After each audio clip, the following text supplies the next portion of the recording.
right, we're going to start our meeting here tonight. Welcome to our July 26th regular board meeting. I would all ask everyone to stand and say Pledge of Allegiance. Pledge allegiance To the flag of the United States of America and to the republic for which it stands, one nation, under God, indivisible, with liberty and justice for all.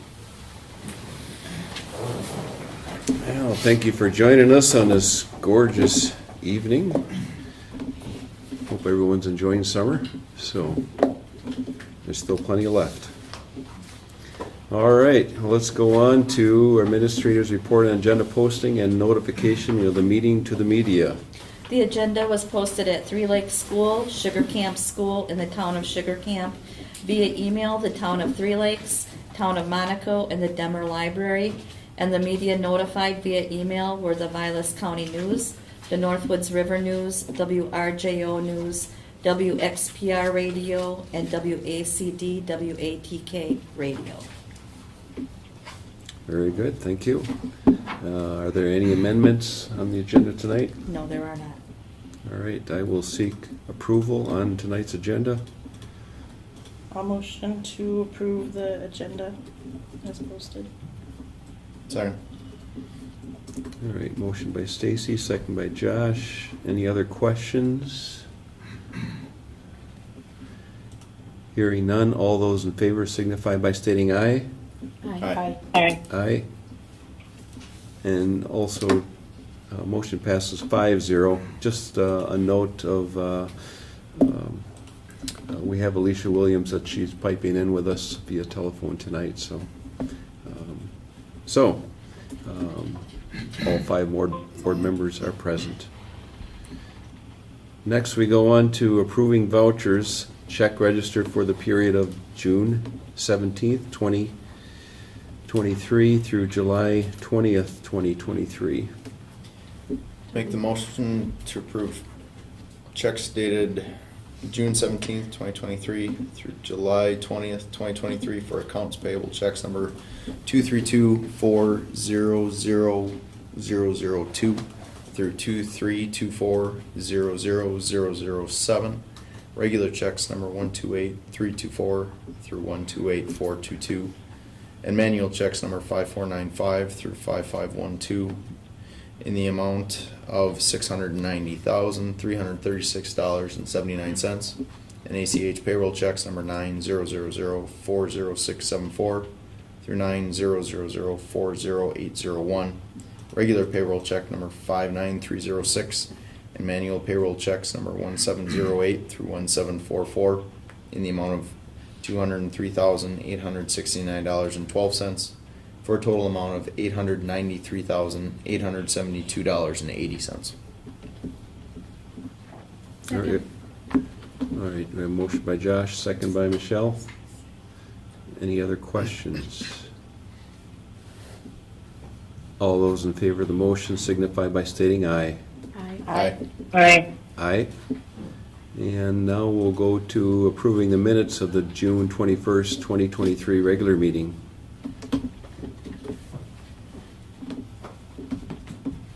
I'll make a motion to approve the minutes as presented. Second. All right, motion by Michelle, second by Stacy. Any other comments or questions on the minutes?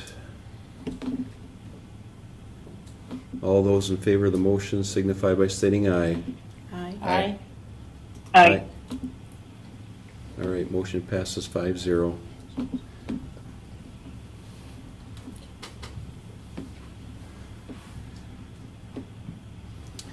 Okay, next we go to public comments. Would anyone wish to make a comment on tonight's agenda items?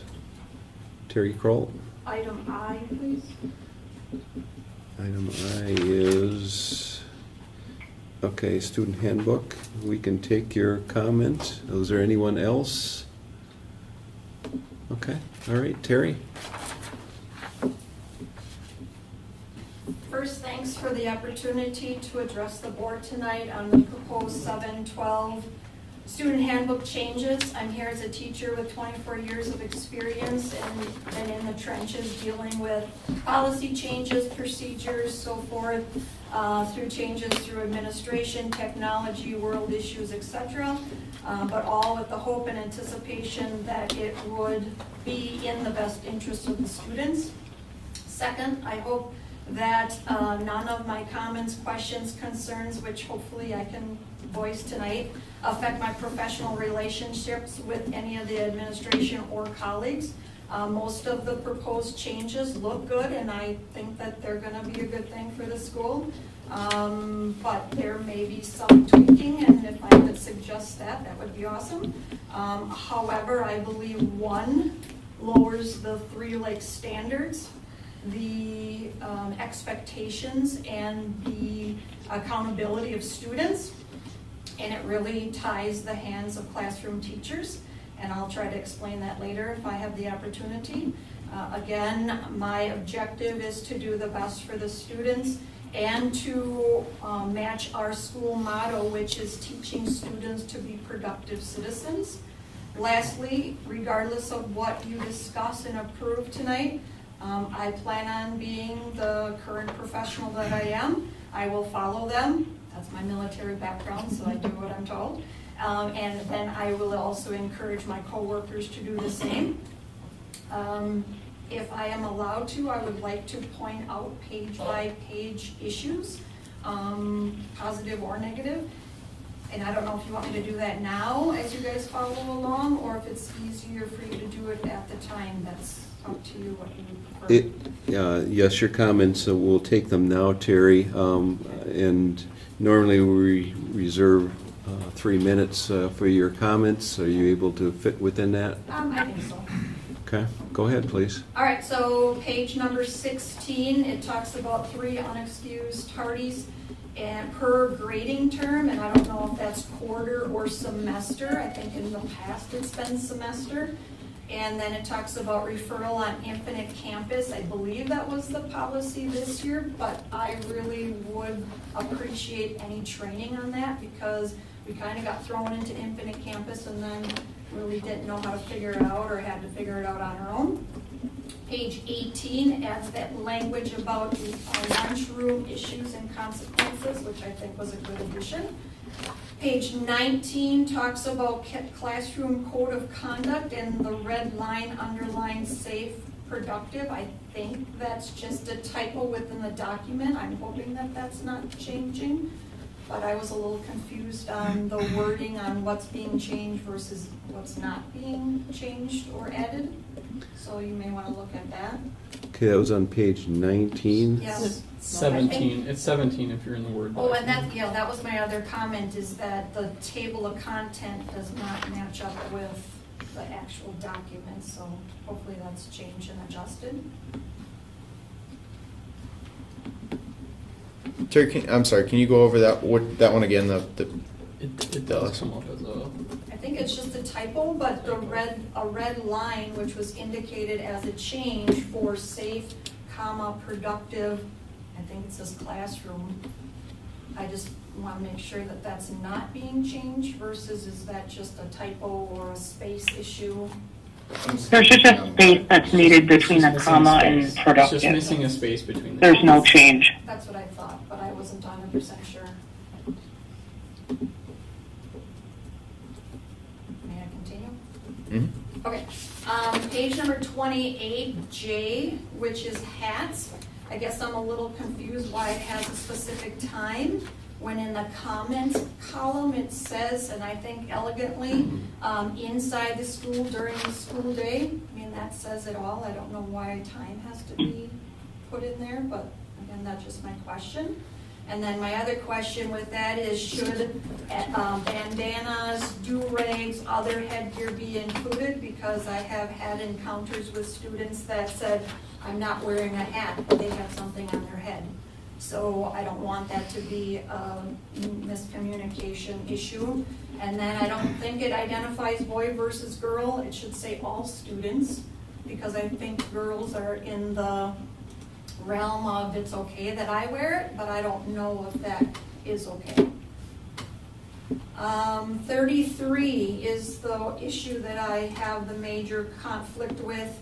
And in my opinion, the whole policy is contradicting itself, because it starts off with saying a student must complete the assigned work as expected by each classroom teacher.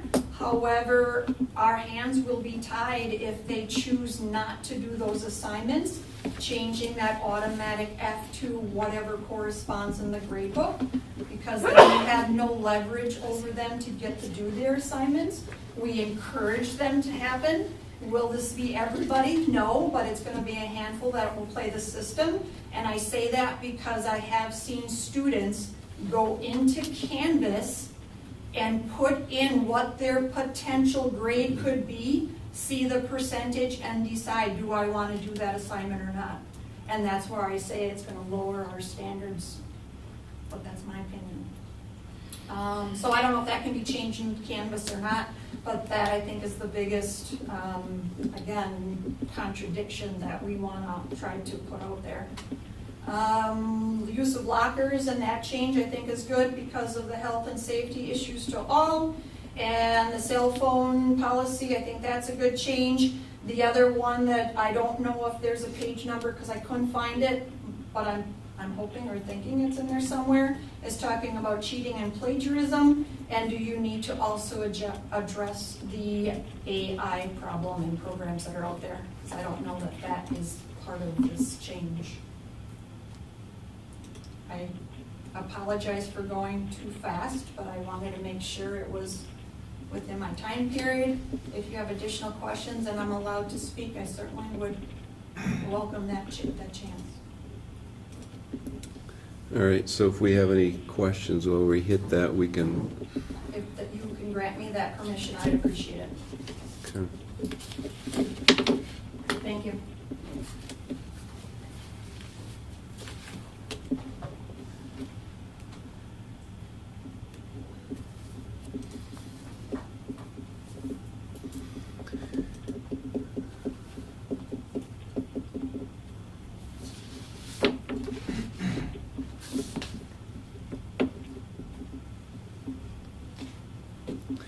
All right.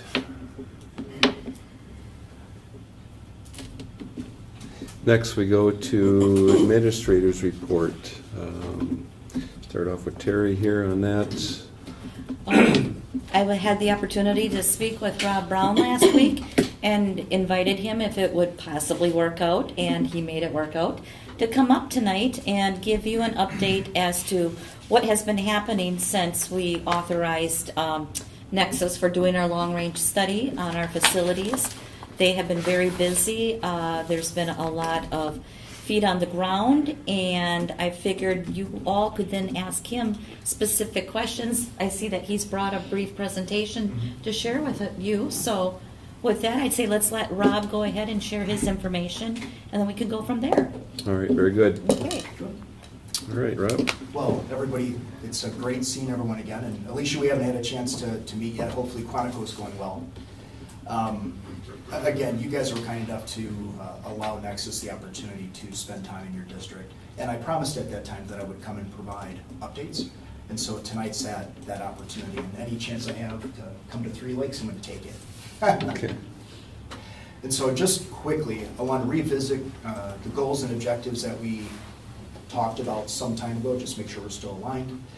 Talk about the planning and process work, and also provide these teacher survey results. And it's good that we have staff here tonight to talk through some of the highlights, some of the positives that came from that in the opinion of our teachers and staff, as well as some of the challenges that we continue to investigate. And so that first part, getting back to our goals. And so heard you loud and clear that whatever we wind up doing, we need to make sure we incorporate a conversation with the community, and certainly we plan on doing that. We'll talk more about that as I get into the presentation here a little bit. Some of the challenges that we had historically in this district were one-off projects, taking advantage of dollars as we had them, but not really taking advantage of this potential scale. And through this work, this long-term plan, and identifying opportunities to fund those projects, you'll be able to do more with each taxpayer dollar than you would otherwise. And certainly we can talk more about that as we continue. Again, the plan is, as you currently do to, well, as I understand it, you provide a 10-year plan yearly to the to DPI. Our participation in that is to give you tangible projects and other opportunities that will feed that plan over time. And again, single source of accountability, the key takeaway there is anything that might happen throughout this work, if there is a challenge, it's on Nexus. There's no one else to point fingers at. If you have concerns, issues, questions, what have you, we are responsible for making sure that things are right and that you're happy. We are the ones that are accountable. So let's talk a little bit about process. We currently are in that comprehensive analysis. And we'll talk about timing here in just a second.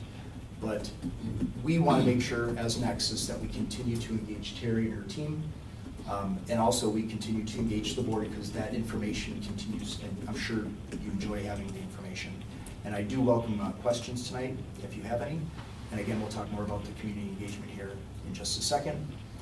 Here's the overall development schedule, started back in May. We're looking at both facility conditions, so deferred maintenance, long-term challenges from a facility standpoint, but we're also looking at, based on interviews with our administration and also staff, what are those key things that, based on where you're at today, where would you like to go as it relates to how you educate kids, and what are those pinch points that the facility creates in what you'd like to accomplish with our students. You'll see that we complete that work in August next month, and we're currently on track to get that done. September, we're going to start working with Terry and her team. I'll be back in September if you will allow me to do so and provide an update there as well. And also would like to ask the board and our administration to start taking into consideration those folks that are vocal in your community, that are supportive of the school district, and frankly, even those that are objective that might not be as supportive of the school district. Identify those people so that as we start defining who might be invited to this task force, start reaching out to those individuals. I also will put together, if it's okay with Terry and the board, a little ad that we can put in the local paper or however you think most appropriate, even maybe put on your website, to start advertising for that participation. The more voices that we have to participate in what they might think is important and not to have that voice participate will be a good thing. And we're also talking about surveying, as I mentioned a couple months ago, and we'll talk more about that in a second. January 2024, and again, this is only a placeholder. Certainly there's no commitment by the board, by the administration, or anybody to go to referendum. If it turns out that a community task force would support such a thing, your community through survey would support such a thing, the administration and ultimately you as the board think it makes sense to go to referendum, in April, January, there's a deadline. We have roughly 70 days before the date of the election to pass a resolution. If you choose not to go in April but still think it makes sense, there's a later date in November with the general election that we can pursue as well. Again, just because it's on here doesn't mean there's any commitment, but that's just sort of a date that we're keeping in mind just in case. Any questions on the development piece so far? This is fairly high level, but these are the, if you will, the key months that we're targeting to continue building out your project. The public polling and that, is that something at an event, or is that something that the survey is sent out? How is that typically done? Great question. And so we will create a survey, work with administration, let the board review it before we send it out. And all that work starts in September. We would anticipate mailing out a survey in October likely, and every residential mailbox in the school district will get a survey.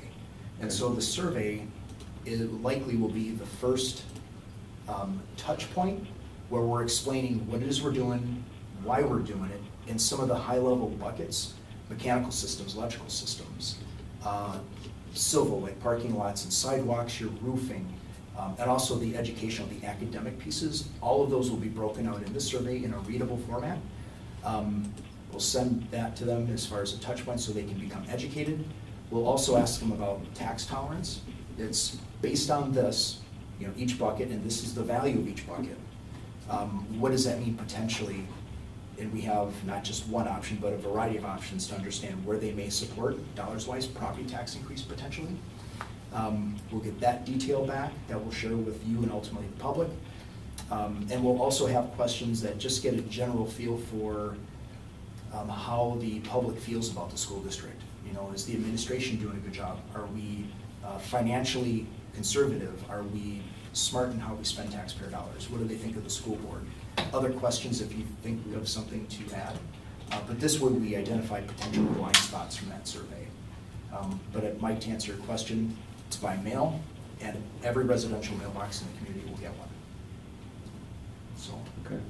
Is there any online part of that as well, if somebody wanted to respond that way? For sure. Okay. And so great question, every survey comes with a link and then a unique code that identifies them specifically. There's only one code per survey, and it's unique. We don't want multiple people taking the survey multiple times. So they can either do it longhand and mail it in. They can request an additional one from the district. And they can also request an additional survey key.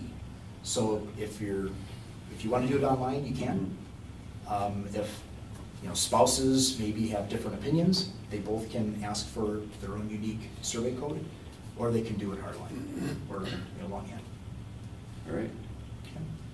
Okay. We will also, once it's sent out, we will follow that up during the survey period with whatever communication we have to remind people to participate if they haven't. So it's not just we're going to send this out and hope. It's we're going to send it out, and then there's going to be an additional communication that will go out asking people, if you haven't already, please consider taking it. Okay. Does it identify them as, you said that it identifies who they are? Not the individual. Okay. Yeah, no, it's a great question. It's by home and it's by individual code, but it doesn't tie it to a specific person or family or address? Or address or anything, yeah. So it'll be mailed. Great question, thank you for that. It'll be mailed, it'll have the code, but we don't know who that person is. Perfect, okay. So, Thank you. great questions. Any other questions? Michelle, Stacy, you guys good? Good. I just have a question about addresses. There's people that go to the school district that have an Eagle River mailing address. Are they going to get one as well?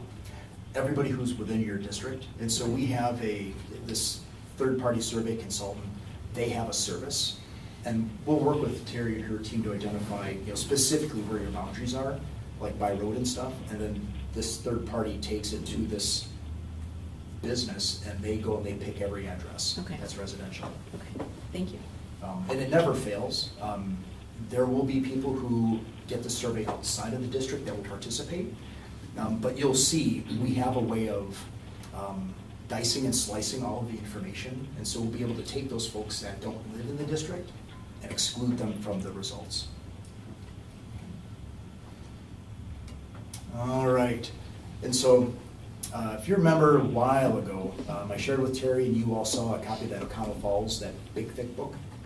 Alicia, unfortunately, wasn't able to see it, but that big thick book, this is a sample of some of that information that you will see just as a refresher.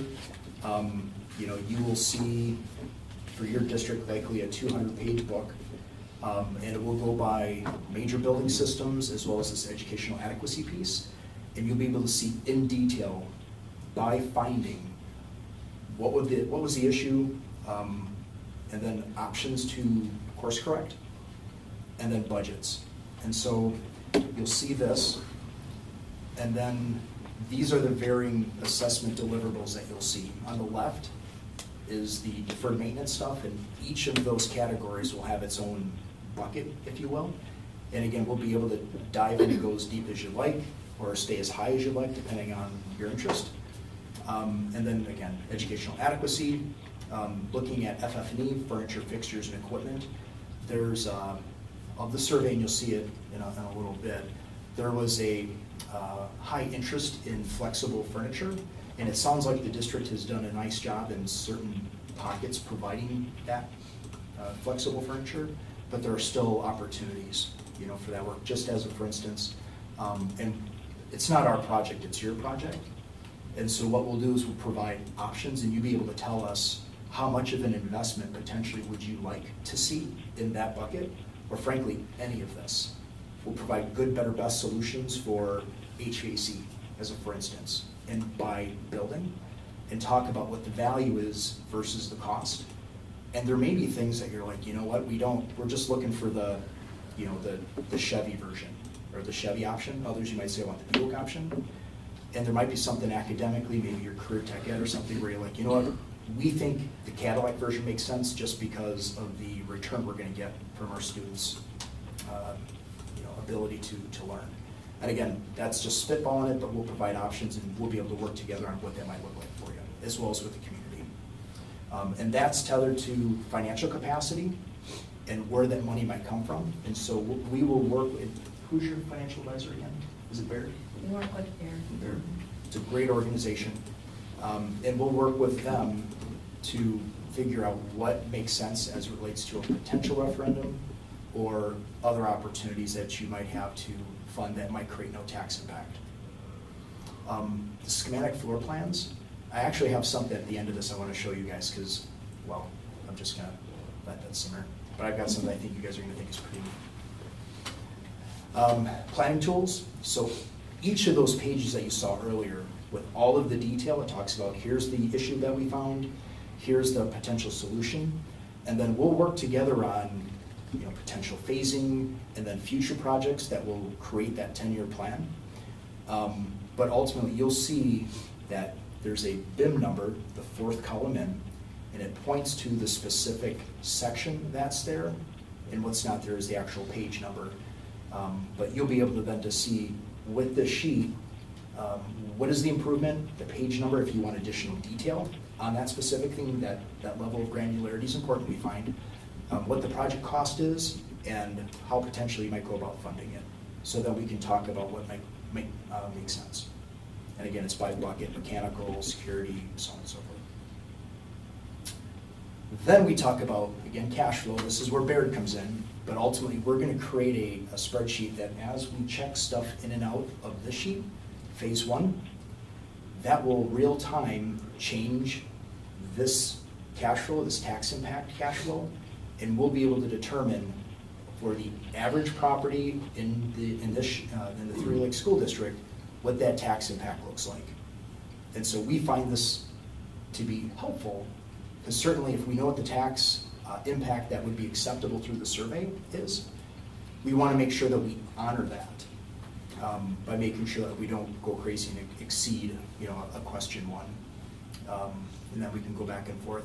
And then based on the priority that you see in some of the varying buckets, we'll be able to change this so that it reflects what you'd like to accomplish within your budget. And again, if you choose to do less than what your tax tolerance is, that's entirely up to you guys. We just want to make sure that we're educating you enough and we have the tools available to make sure we have a good objective conversation versus how do you feel. Okay? We just talked about this, the public opinion polling. Every household will get, it's typically a 4 to 6 page survey, big font, because we have, you know, some folks in the community that probably don't want to throw their readers on, and if they're like me, they probably lose their readers all the time and sit on them or whatever. I hate to say that I have cheaters. I'm like, what the heck? But long and the short, so the font will be big, and ultimately that 6 pages will inform. It will, you know, ask for their input on the varying buckets that we will identify as part of the output of this report. We'll talk about tax tolerance based on what they see and the value that they feel is available. What are they willing to support financially? And you'll see that if we get, you know, however many we get back, there'll be a nice diversity in those responses, and we'll also hopefully get a nice diversity in demographics, age, what people do for a living, all of that wonderful stuff, which is also part of the survey. We get that information back. And as it says, the results are accurate within plus or minus 5%.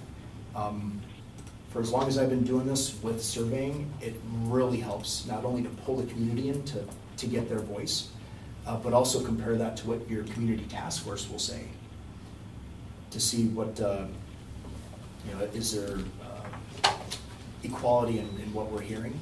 Are we hearing the same things? And all to be able to provide that to you so that you're not working in a vacuum. So, all right, moving on. All right, so that's a real brief update on what's been going on. And Terry, do you have any additional input on how things been going, the communication that's been happening? The communication has been really good. We've been working with Brian Winterly, and I think I said his name right. Yeah. And I think he's done a very complete job of meeting with administrators, maintenance, buildings and grounds.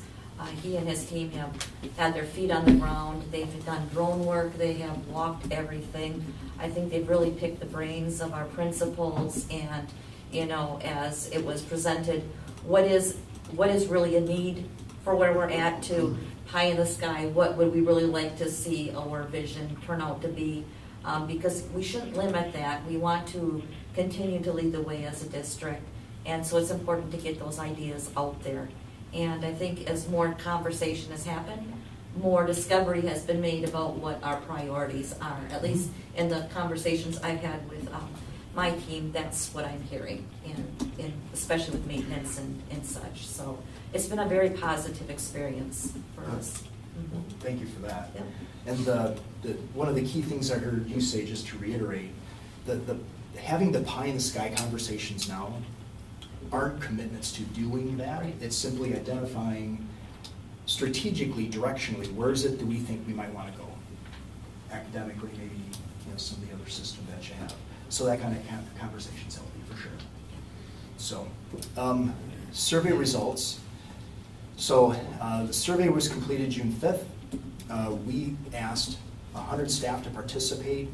66 responded, and quite honestly, it made the math really easy to do at 66%.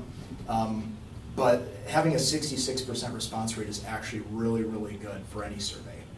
So we were, and especially the spread between the two elementary schools and your middle school, high school, it was nice to see that it wasn't just like the middle school, high school. It was all schools participating. 50 questions.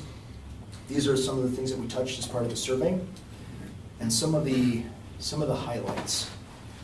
The amount of light, whether it's natural light or otherwise, people felt really good about, as well as with the acoustics in the classroom. Many times in schools, especially older buildings, acoustics can be a challenge, and that appears to not be the case here. We also heard that your schools are welcoming.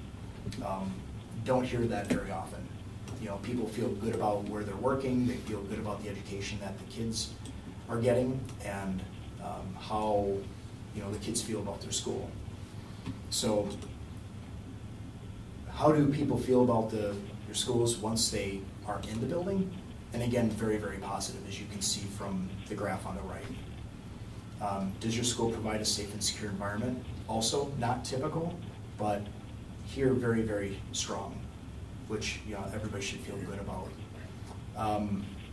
Does your building's appearance portray the quality of education delivered? Your staff says yes. And so, certainly there's,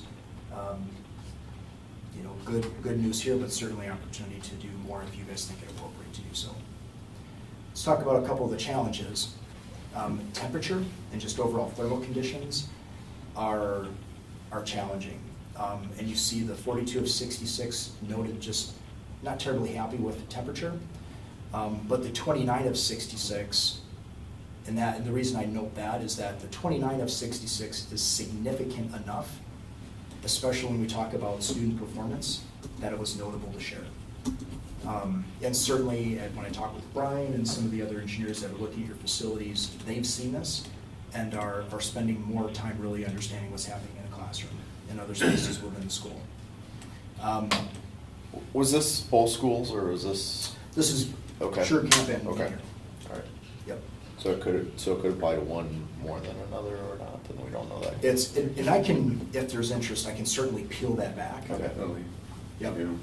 And share with you is, are the 29 all from, across the way, or are they here? Yeah, okay. But if there's interest, just let me know and I can work with Terry. Okay. And so the 51% you see in the middle there, does your building contain enough functional space for collaboration, project-based group learning, independent, or one-on-one education? 51% said no or few, and most of it, as you can see, is few functional spaces. This is also something that came out of some of the conversations that Brian had with your administration, as well as others here in the district, and this is also something that we're looking at. My commitment to the school district was to not talk about additions or talk about additional square footage until we maximize the quality of the existing square footage that you have, because it's better for taxpayers. But certainly you'll see when we get to that point in September that we're focusing on what can we do with the existing space to make it better, to make it more productive, and do it cost effectively, and then provide options for Terry and her team, as well as the board to consider, again, do you want the Chevy version, the Buick version, or do you want the Caddy version?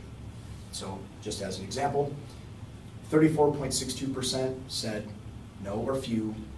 Does your building contain enough special education spaces?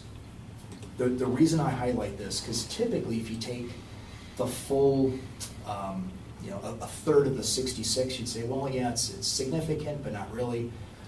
In my experience, in our team's experience, what we find is that those people that have said no or few are typically the people that deal with special education. It's not all the other teachers, as a per se. If this were 20% or less of the people that took the survey, I'd suggest maybe it's not that much of an issue.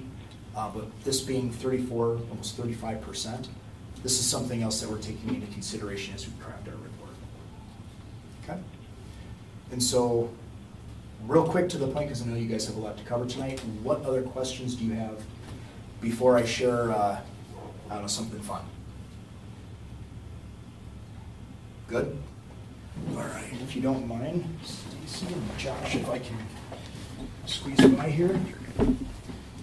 So Terry mentioned this drone, and we have this building. This is Sugar Camp. As soon as it pops up, I hope I didn't lose my internet connection. Come on. All right, perfect. So let me make this a little bit bigger. Whoop. And so here's the front of the Sugar Camp building. Please ignore the gaping hole. Trust me, that's not there. But ultimately, in this 3D modeling that we're doing is helpful from an engineering perspective for a number of reasons. First off, it gives us a nice 3D view of basically what your exterior looks like, and instead of having to run around the building, we can go and look at another hole in your school. But the condition of doors, condition of concrete, fences, it gives us that real quick snapshot that if we are in the process of creating an improvement or something that we missed, we can come back to this and say, oh yeah, this is what this looks like. So just come over here and let you see the rest of the school. I mean, I think this stuff is pretty awesome. And then of course, if we want to look at the roof, we can move it up and then get a good look of what's happening on the roof. And this is your roof. This isn't a drawing. These are 3D photos that are ultimately stitched together. So this is legitimately what it is that's on the roof. And so if we want to see condition of any school, of the roofing, if we want to send it to contractors for preliminary pricing so that we have good budgets, some of the tin work and the exhaust vents, so on and so forth that's up here. This gives us a beautiful snapshot. And the last thing that I'll share with you is that if you ever want to see what's on the bottom side of your school. So, but yeah, long and the short, we're real excited about this and how this turned out for this building, and some of the other modeling that we're doing that will help us provide a really good solution or series of solutions. But at the same time, when we're talking with your public, surveying, everything else, a picture's worth 1,000 words, and this will help convey a lot of that messaging. Just as a for instance, one of the number of things that we're doing to really pull a comprehensive study together. So, any questions on this? And you did that in both buildings, and did you do it also the surrounding athletic fields and such as well? I don't know about the athletic fields. I can ask, but for sure your buildings. Okay. Because I know like when our site civil goes to look at your athletic fields and stuff, they're doing their own stuff. But I can ask. Okay. I can ask. Any other questions about the school? Pretty cool? Yeah, technology, I'm telling you. Yeah. So, but yeah, so with that, unless there's anything else, that's all I've got. So, but Terry, thank you. Thank you. Board, thank you Thank you. very much. Thanks. And Very good. I'll get out of your way. Appreciate the update. You betcha. And possibly return in September, is that? Yes. Okay. Yep. As soon as the administration's had a chance to review it, we'll be back in front of the board to provide an update. Okay. Very good. Thank you. Thanks, Rob. Thank you, Yep. Rob. Yep. All right.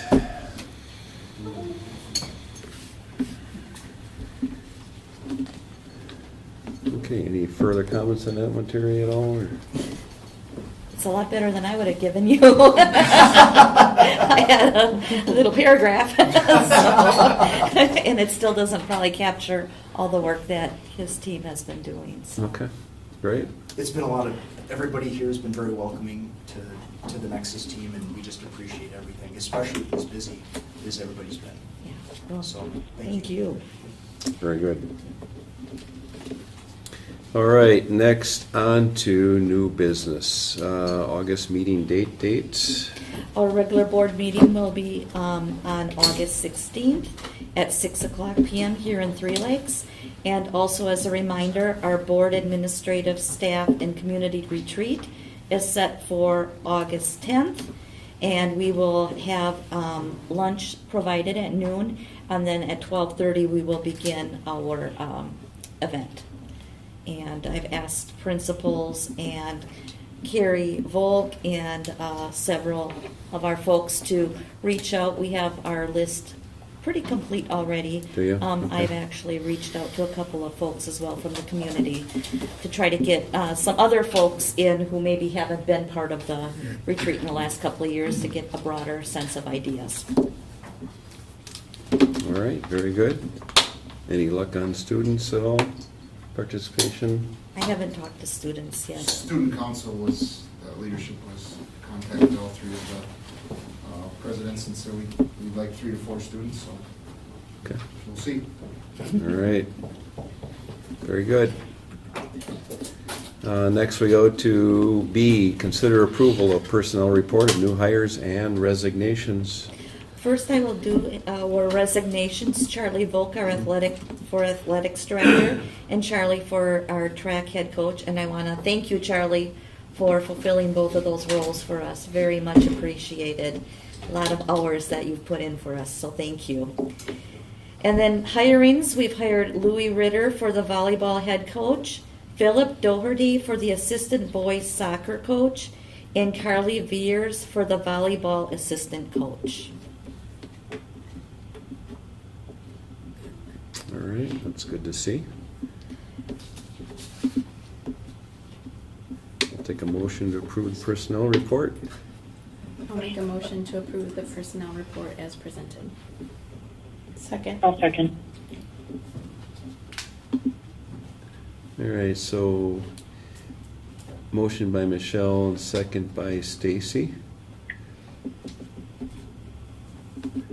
Any other questions? All those in favor of the motion signify by stating aye. Aye. Aye. Aye. Aye. Motion Motion passes 5-0. All right. Okay.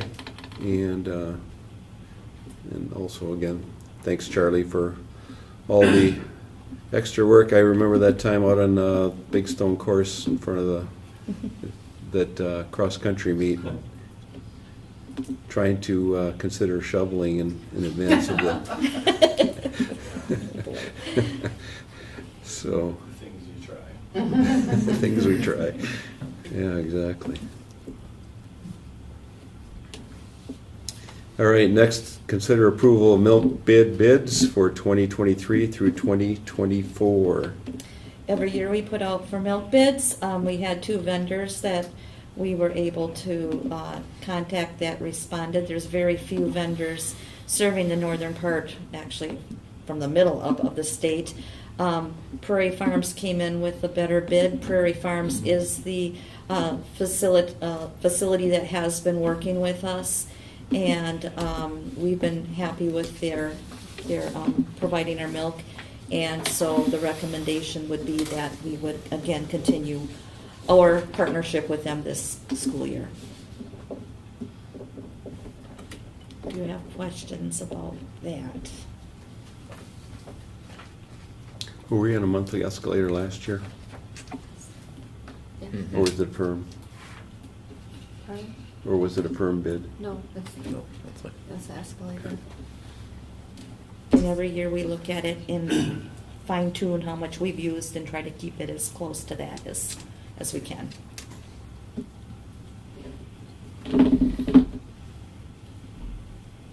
All right. I will seek a motion. I will make a motion to approve Prairie Farms as the milk provider to Three Lakes School District for the 2023-2024 school year. Second. All right, motion by Michelle, second by Josh. Any further questions? All right, all those in favor of the motion signify by stating aye. Aye. Aye. Aye. Very good, motion passes 5-0. All right. We have approved the milk bid, and next we go to consider approval of the meal prices for 2023 through 2024. Okay, in just a sec, I'm going to let Caleb talk to you a little bit more about this. He's provided a spreadsheet for you so you can take a look at the price increase proposal. I just want to remind you that because of COVID and the federal subsidies and funding program, we have not had an increase to our prices for quite some time. I believe it's 3 years, and the costs have increased significantly. And although we try to keep the impact as minimal to our students' families as possible, we felt that this was the time that we brought it forward. Carrie and Caleb have tried to work very closely with DPI, if they're out there. That's why you've gotten the late information, because for a couple of weeks we've been trying to speak with a live body. That did not happen, so, which was okay because they had already worked on it with me and figured out what we needed to do. But we were going to try to give you a little more info, and this is where we're at. So Caleb, if you would just step in. Sure. So we'll just cut right to the chase. I'm proposing a 10-cent increase for meals. So that would take the 4K through 6th grade lunch from $2.90 to $3. The 7-12 lunch from $3.15 to $3.25. And then for the breakfast, it would be $1.35 to $1.45. And then for 7-12, it'd be $1.60 to $1.70. This would result in around $2,500 extra revenue for the district. That's based on last year's numbers of about 25,000 paid meals that we served last year. I've included kind of like a what would be the cost for families table there. And right in the middle, if a family has 3 students and they were eating lunch each day, that would be about a $52 increase over the course of the year for that family. If they were eating both breakfast and lunch, then it would be about $103 or $104 increase over the course of the year, which is an increase, but but when you break it down monthly, for lunch only, it would be about $6, and for breakfast and lunch, you're looking at about $12 more a month. As Terry said, we haven't had a true increase since the 2019-2020 school year, because the last 2 years have been free, and then this past year we kept it the same as what it was for 2019-2020.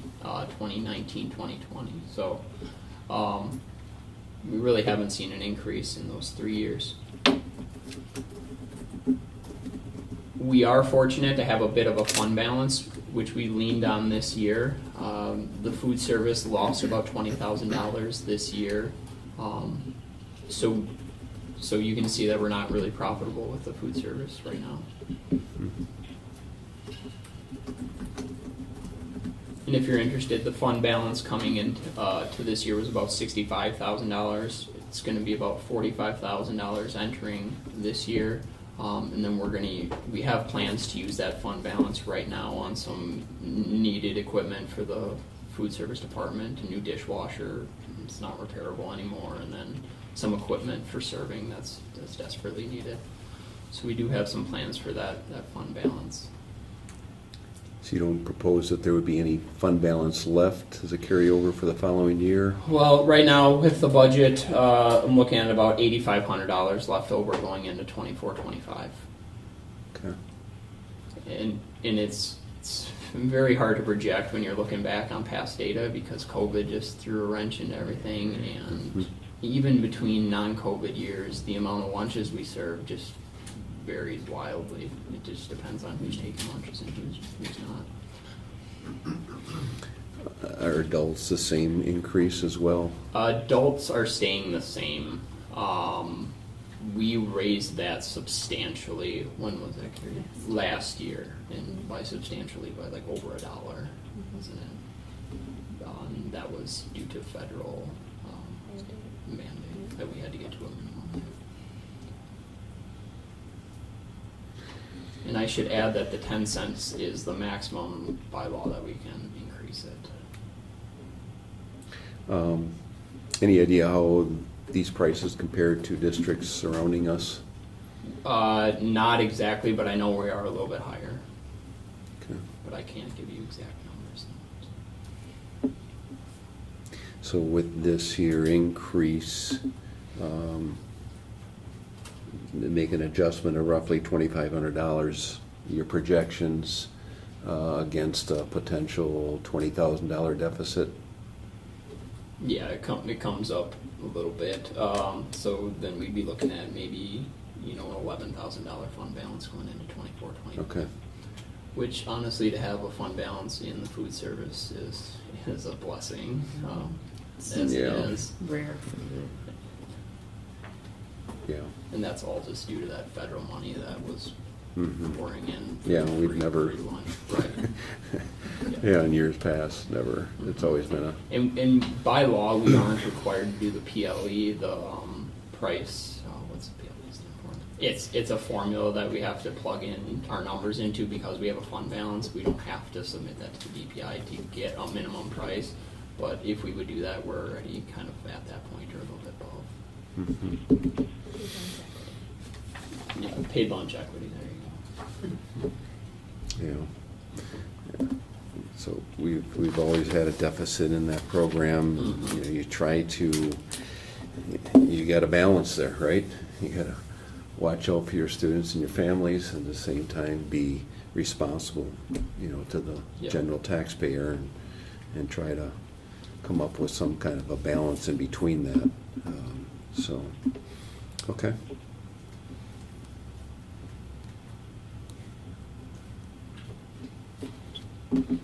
All right. Do we have someone prepared to make a motion? I will make a motion to approve meal prices for the 2023-2024 meal prices as discussed. Second. All right, so motion by Alicia, second by Stacy. Any further questions? All good. All those in favor of the motion signify by stating aye. Aye. Aye. Opposed? None heard. Motion passes 5-0. All right. Thank you for your information, Caleb, and all the work that was put into this. And all right. Next, we go to E, identify/approve academic standards for 2023 through 2024. This is an annual posting that we are required to make every year. This has not changed at this point.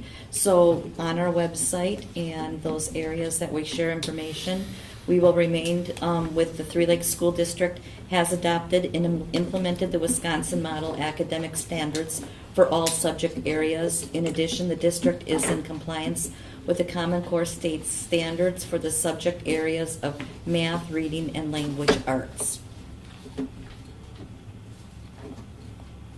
Is there any questions specifically about this? None here.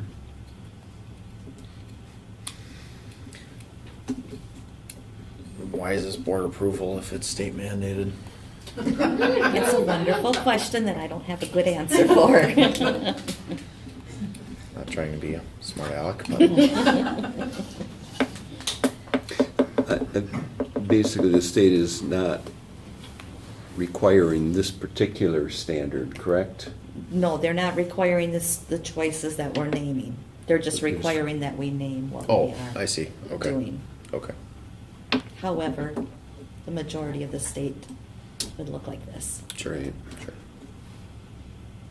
Okay. All right, someone prepared to make a motion. I'll make a motion to approve the Wisconsin Model Academic Standards for the 2023-2024 school year as presented. Second.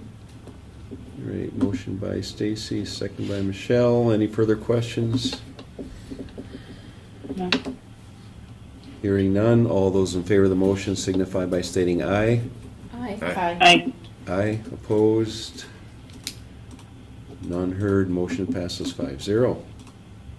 All right, next we go to final enrollment 2022 through 2023 report.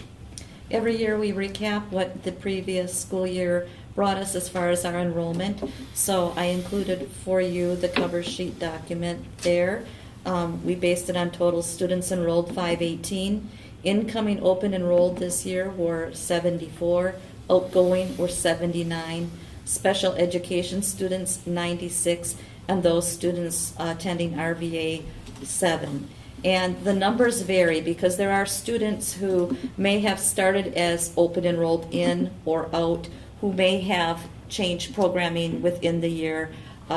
So if it's not exactly the number you remember, it's kind of a moving number until this point. But this is the final report of where we ended up. I think that's, Caleb, about basically the way to put it. Mhm. Nikki Maney does that report with us and then shares it with Caleb and I.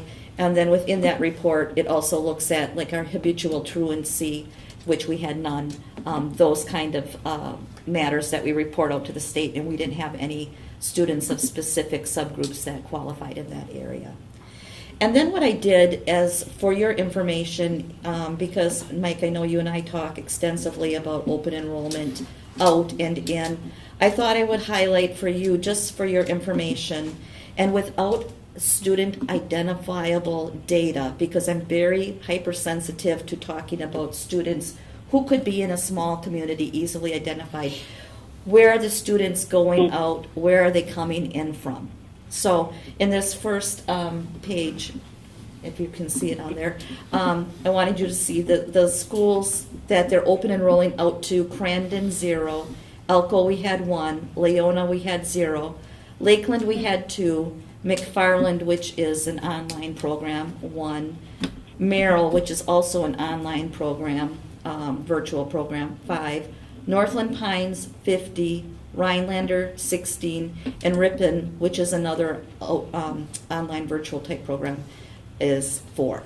Okay? So you can see that the biggest open enrolling out is to Northland Pines. And then I thought you might be interested in seeing what the grade levels were.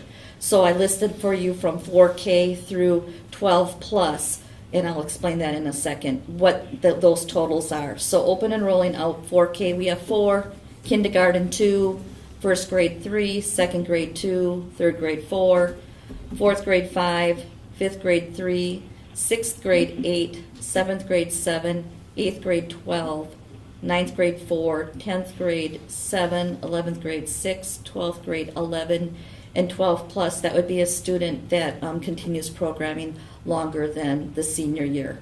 And there are some situations where we do have that in the case, and we have one student that falls applies to. Do you have questions about that data? No, appreciate that breakdown. And then I thought it's important to look at who's coming in as well, because that I would like to know as well. Crandon, we have 16 students open enrolling in, Elko 0, Lakeland 1, Leona 4, Northland Pines we have 19 coming in, Phelps we have 3 coming in, and we have 31 coming in from Rhinelander. And again, a breakdown for your grade levels. Interesting fact, 4K, 11 students are open enrolling in for 4K. And I just think that kind of reemphasizes what we talked about and made a decision as a board 2 years ago, that when you give them the opportunity to start, they're more likely to stay with you. And with childcare situations and difficulties and parents having to face other life situations, I think that has helped us. Kindergarten 1, first grade 6, second grade 8, third grade 3, fourth grade 6, fifth grade 2, sixth grade 4, seventh grade 8, eighth grade 4, ninth grade 7, 10th grade 4, 11th grade 7, 12th grade 3. And I'm reading these out loud so because it's being recorded, and I would like people to be able to hear what those numbers sound like. So that I thought might put a little bit more of a reality to the numbers for you. Do you have any questions specifically about that? No. As you know, that remains a focus of mine as far as attracting students to Three Lakes, because we truly believe this is the best experience. I am working on a project that I've just begun, and I'll be asking Justin to help me and with our data that highlights some of the things that a school report card does not capture, as to things such as are students involved in extracurricular activities, who's in 2 activities, who's in 1 activity, our attendance rate, which is above the normal compared to a lot of schools, which shows engagement. So it's one of those projects that I am working on now, and I hope to have something more concrete for you, maybe towards the later part of fall, but it is in development. I'm happy with the way it's going. It's just slow. Very good, yeah. Appreciate you looking into that and coming up with answers on that, so. Very good. All right, any further questions from anyone on that report? Very good. Next, we go to G, preliminary review and consider approval of the 2023 through 2024 budget. And this is where I'm going to let Caleb shine. All right, we'll just start going through that packet that I posted for you guys.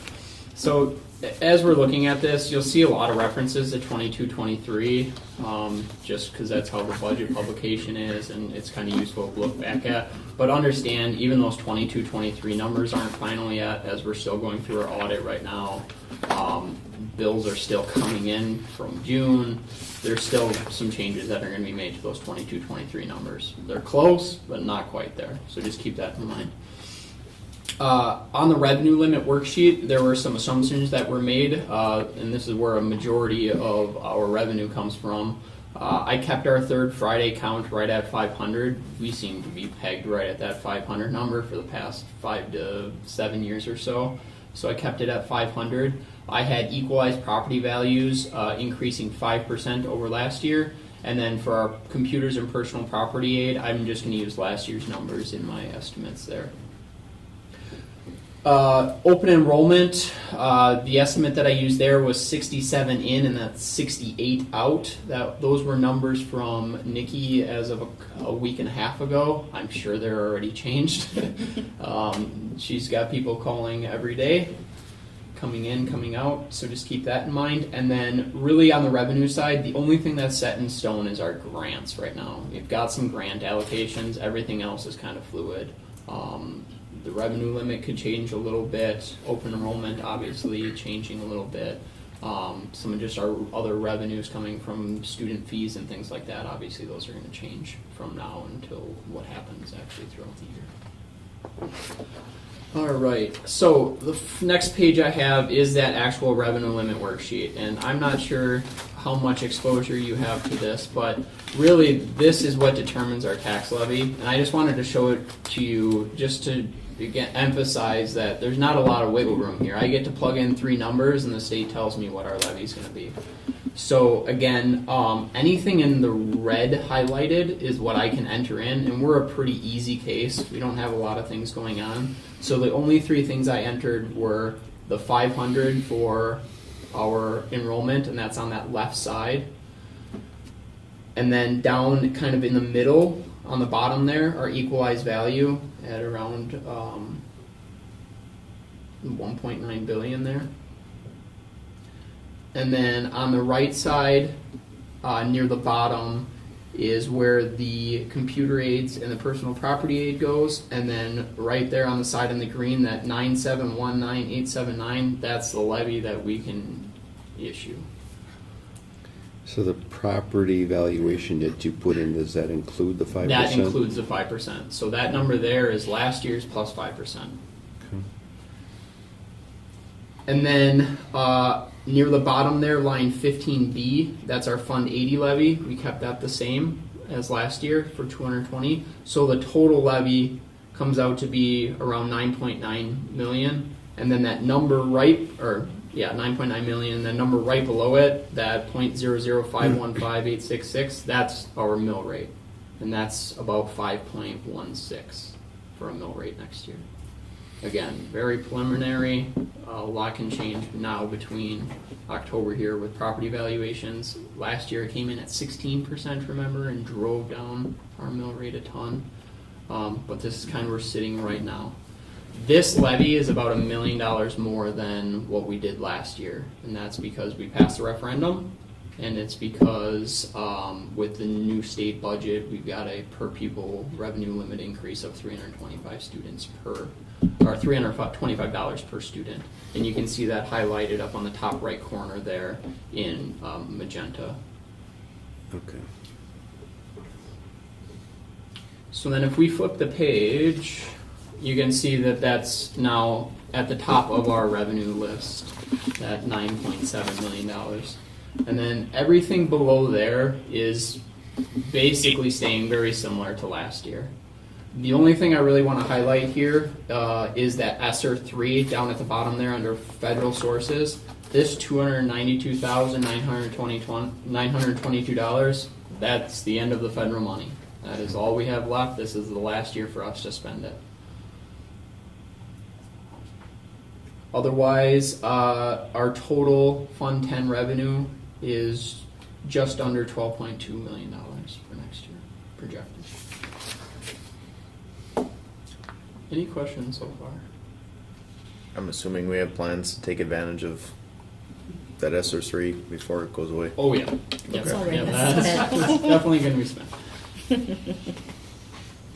A year ahead. The next page is the same, but for our Fund 27, which is our special education. The biggest source there is coming from our general fund. It's about $1.1 million next year that will transfer from Fund 10 to cover the deficit in Fund 27. Otherwise, the numbers below that are very similar to what occurred last year.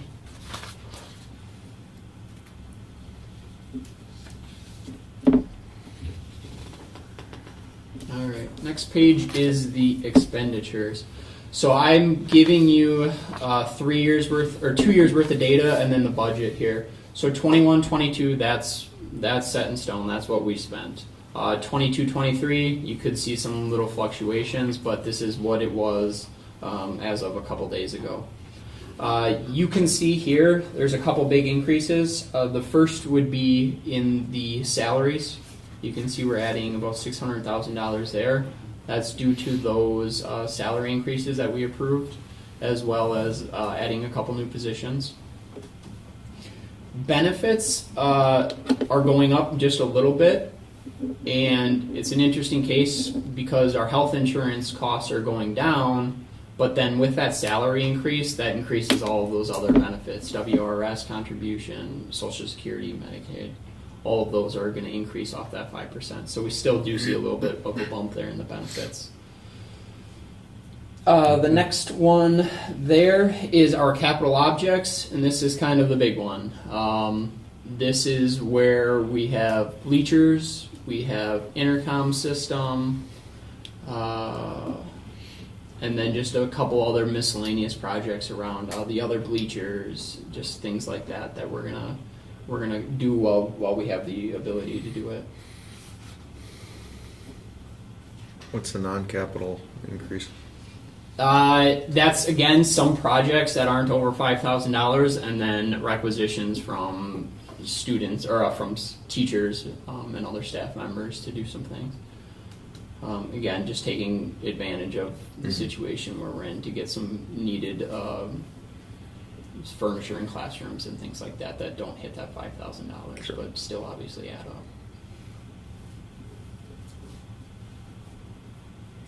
And then on the bottom there, again, you see that Fund 27 in the 800s there, that special education transfer. It's increasing about $50,000 compared to what is projected for 22-23. On the Fund 27 side, not a lot's changing here. Salaries increasing by that 5% raise, benefits increasing a little bit as well. Interesting thing here, these 300s as personal services, these are really salaries. This is our speech therapist, occupational therapist, and physical therapist.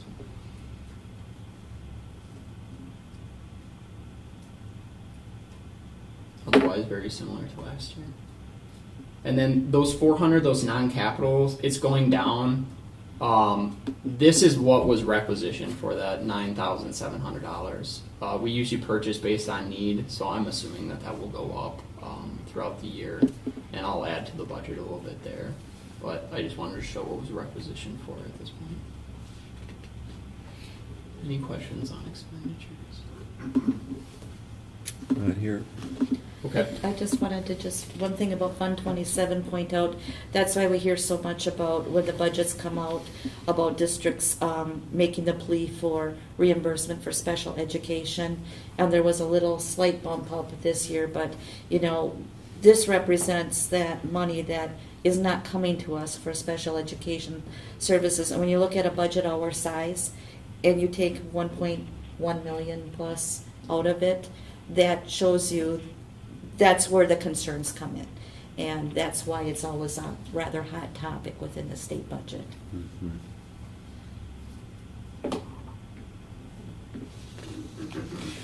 Okay. And then the next two pages are basically just the same information with those expenditures, but you can kind of see it in a pie graph, which kind of gives you a little bit better representation. As with most districts, salary and benefits are our largest expense. Yeah,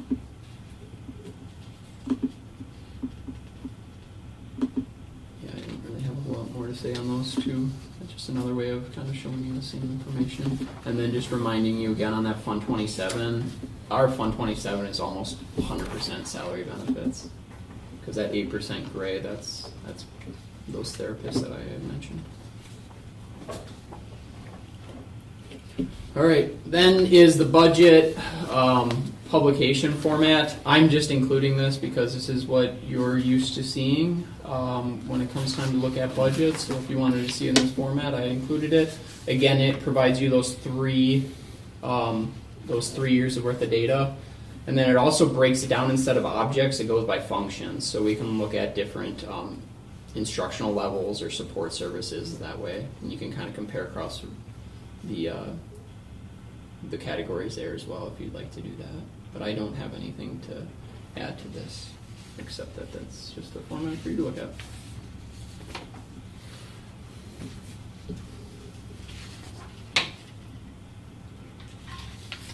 Okay, then finally, the last one that I need to talk about is the governmental funds budgeted summary of revenues and expenditures. Right now, I'm projecting we'll come out ahead $276,825.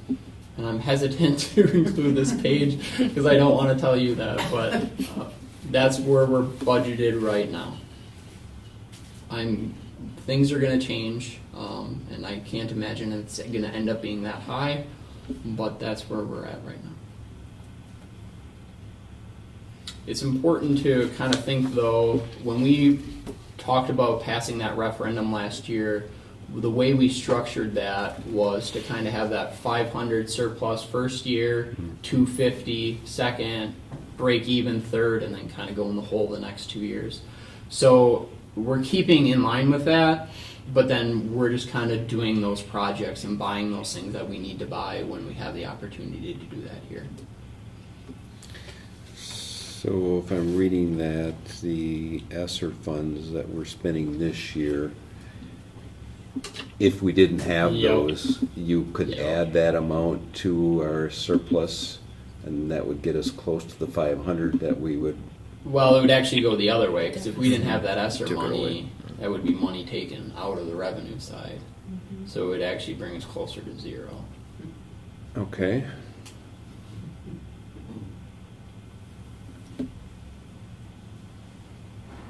Yeah, but again, 250,000 plus of that is just 2 projects with the bleachers and the intercoms. It's actually almost 300 when you take in the other bleachers as well. So just those 2 big projects are eating into that quite a bit. For Fund 21, I just budgeted that as breaking even there. We don't use any of that money for instructional purposes, and really we have no say in that money anyways, so I just kept that as straight even there. Fund 27 stays even. Fund 50, like I mentioned there with the food service, we are going to run a deficit there. That's kind of our 20,000 that we were at last year, plus those equipment needs that we need in the kitchen, which brings us to a negative 37,000 there. And then with Fund 80, we're coming out ahead a little bit at $11,428. So our total net gain, it would be about $250,000 when you look at all the funds. The estimated mill rate, as I had mentioned earlier, was about 5.16. Compared to last year, our mill rate was 4.61, so that's an increase of 0.55 or 55 cents on our mill rate. That sounds like a huge jump, but just keep in mind a few things. First is that 16% property valuation that came in last year that really drove down the mill rate. Mm-hmm. We passed a referendum, which increased it, and then I, just for fun, kind of looked back at what we were projecting the mill rate when we were talking to the public, and we projected 5.15, so we're kind of right around that spot. And I I was think, going to ask you, I thought that was right on. yeah, and I think we're going to be pretty close. So good job. Yes. And as far as the bigger projects, I just also want to remind, so our public also knows, these are some rather big things which I'm going to call end of life, with some of the cabling and the things that we knew that if our system went down, we were in a world of hurt. So Right. it has to be done. Same with our bleacher project and stuff. We were looking at the safety and accessibility, and I just think it's important that good, thoughtful planning has been done by this board to make sure that we're keeping up with things as we should. And the money was available now. ESSERS won't be there in the future, and Caleb's done a pretty good job for making the cause of using ESSER money to support some of our projects, which I appreciate. So we handled it the right way. Yeah, I'm definitely thankful too for the change in the health insurance.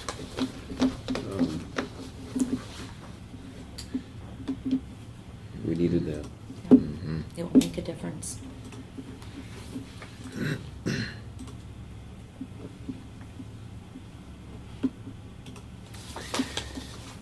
Okay, any questions to Caleb before we ask for a motion?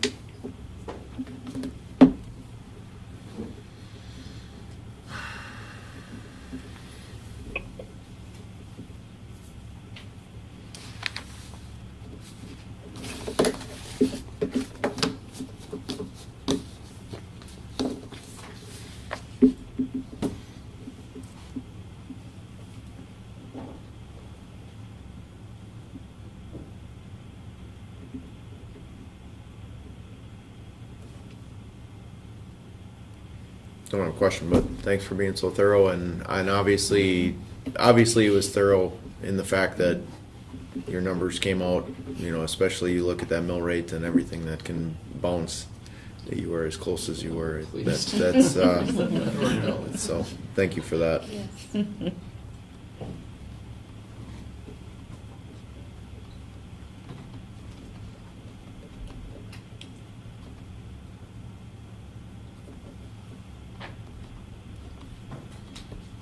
All right, no further questions. Someone prepared to make a motion? I'll make a motion to approve the preliminary budget as presented. Second. All right, so we have a motion by Josh, second by Michelle. Last call for questions.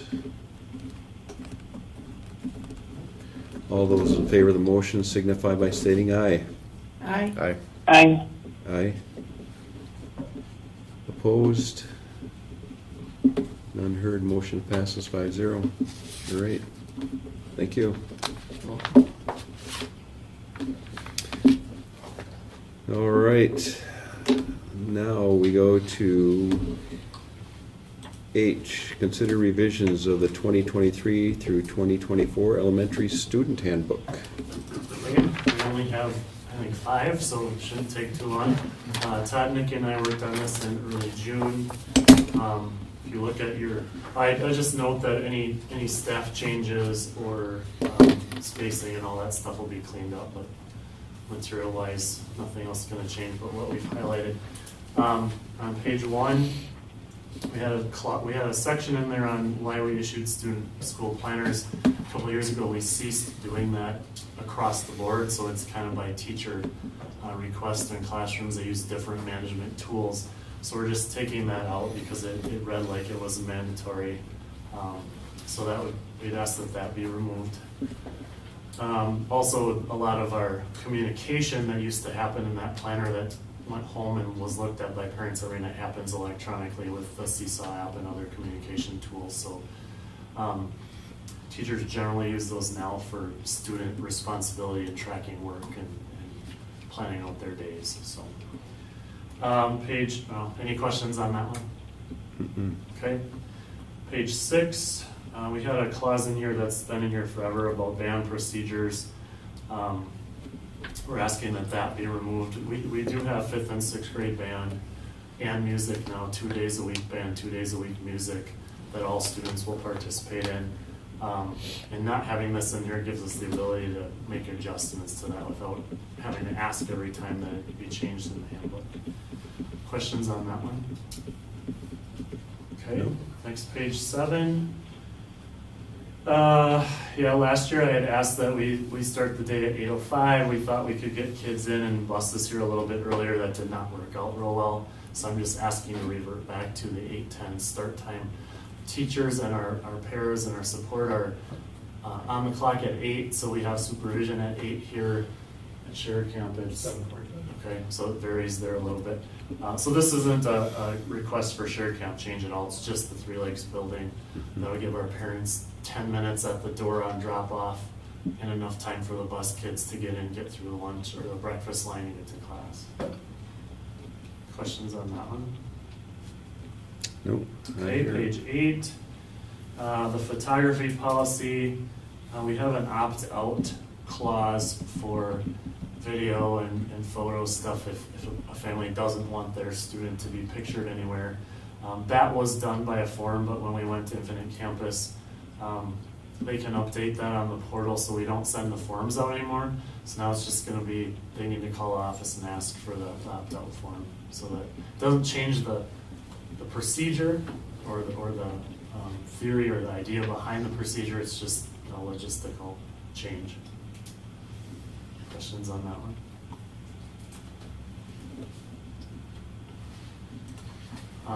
Jen, do you know how many people opt out every year? I did. It's either 0 or 1. As It'll far as be I like remember. 1 or 2 that'll have like a partial opt out sometimes, but we don't have any that are flat out opt outs this last year. Okay. All right. And then the last thing on page 17 and 18, we had worked, the admin team and the teachers had worked on a more explicit and updated criteria for advanced math placement. So we're changing out what used to be there with the current one that we started using this year. Anything to add to that? Okay. And those are the changes that we're asking for.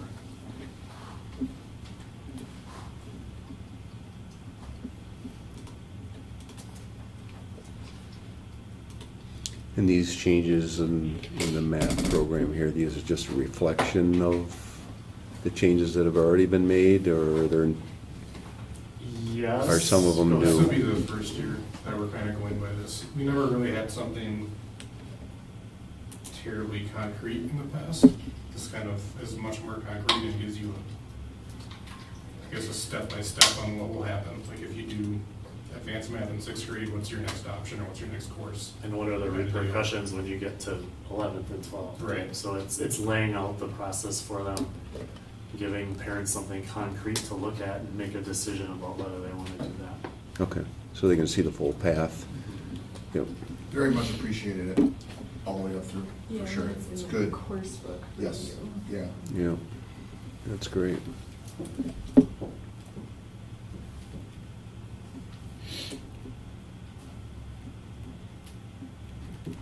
All right, anyone have any questions? Hearing none, anybody prepared to make a motion to approve the handbook for elementary Three Lakes? I'll make a motion to approve the revisions to the 2023-2024 elementary student handbook as presented. I'll second. All right, motion by Stacy, second by Alicia.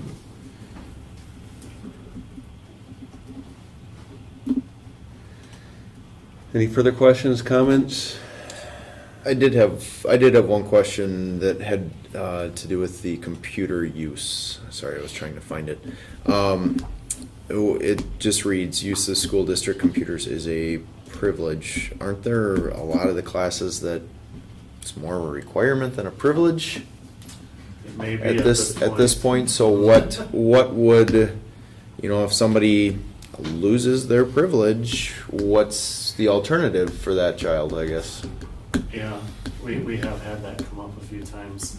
It varies how we handle that. Well, I guess as long as there's a plan, I get, that's more. I think we had talked, maybe not this year, but the year before, I have the policy has to be looked at. All of our technology policies have to be looked at this year and probably brought to you guys. I don't know where you are in that process, but I didn't want to jump the gun, but we do know that there have to be many updates made to those. Okay.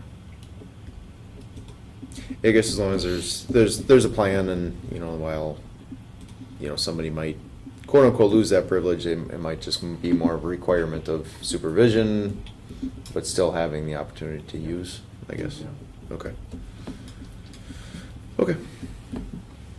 All right. Okay, so we do have a motion and a second on the table. Any further questions? All those in favor of the motion signify by stating aye. Aye. Aye. Opposed? None heard. Motion passes 5-0. All right. Thank you for your work on that.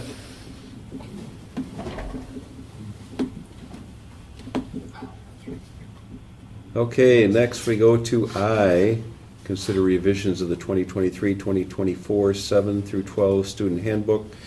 And we did have some comments from Terry Kroll on this as well.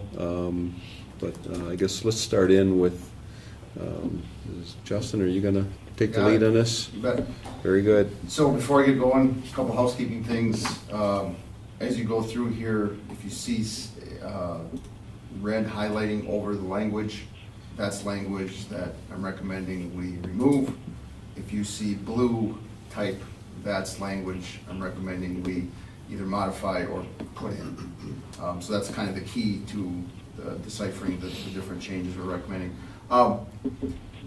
For sure, when you're dealing with this 50-page document of how we do business at the junior high school level, in no way, shape, or form do I claim to make everybody happy, or do I think that that's a goal that can be attained to make everyone, stakeholders, happy.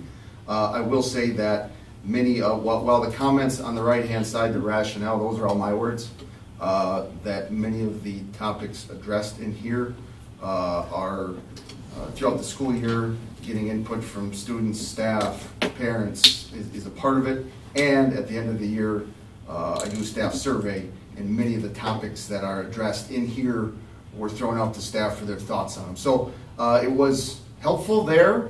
I got a lot of consensus. No, not everybody always agrees on everything in the staff, for sure.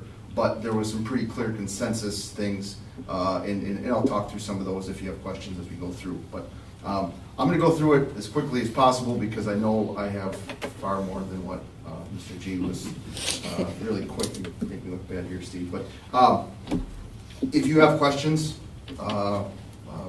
please stop the train, raise your hand, and I can try to address those as best as possible. The first one, and yes, of course, the numbers on the pages aren't going to coincide with the numbers on the table of contents because this is a live document. We're pulling text out, we're putting text in, and we're not going to reset the table of contents until this thing is board approved, because you guys all have the last say on this. These are administrative ideas, some staff input, but you have the final say. So that's why you don't see trimmed up page numbers at this point in time until this becomes a board approved document. Then we'll trim up the table of contents. First one's a relatively simple one.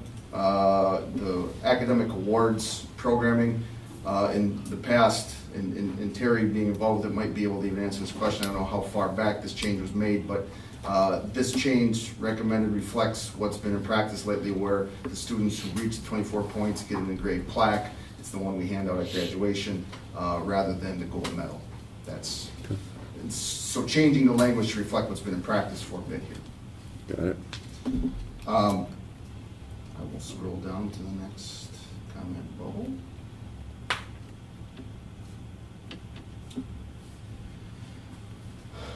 All right, I'm requesting there, or recommending there, I should say, that the teacher schedule detention time for the student. They're certainly more than welcome to do so, but we don't expect that teachers need to be the disciplinarian in terms of doling out detentions. That's something that we can do front office wise. The grading term, my recommendation there is we give out grades 4 times a year with each of the 4 quarters. I can clarify that for staff when we get into the in-service and the first faculty meetings as well, but that would be my thought there in terms of accumulating tardies. And then I'm just adding some language there so that if it becomes a problem, that further disciplinary consequences can get more severe than the initial, of course, just for repeat offender type situations. And you'll see this phrase a lot: revocation of personal electronic device privileges. To be honest, that's probably the one that carries the most mustard in the past 5 to 10 years. Like that'll get the attention most of the time. So it's included in several of these points going forward. Lunchroom. This is just clarifying that yes, the lunchroom is a part of our school day, and yes, the progressive discipline sort of things can happen if there are violations of lunchroom behaviors, even at the junior high school level. Next one. I'm going to scroll slow so I don't flip past some. One of them. The next one is the one about communication, phone or email to parents, guardians from the dean of students or principal. Just for clarification, which page are you on? What I'm looking at about 25, but I don't think that's similar with what came out in the Word document. That's a problem. Page 24 in the Word document. Thanks. The recommendation there is just to remove the Dean of Students title, as in the current personnel staffing model, we won't have a Dean of Students functioning at the high school or junior high level. So that's a pretty simple one. Detention, just recommending there, we add in the language or school staff member. The old language in there talked about detention consisting of supervised time spent during lunch period with the teacher. It doesn't always work out that way with schedules or for other reasons. The detention time is sometimes served with another staff member or in the front office, whatever the case may be. So this is just simply more accurate language. It doesn't always need to be with the teacher who's where the infraction occurred.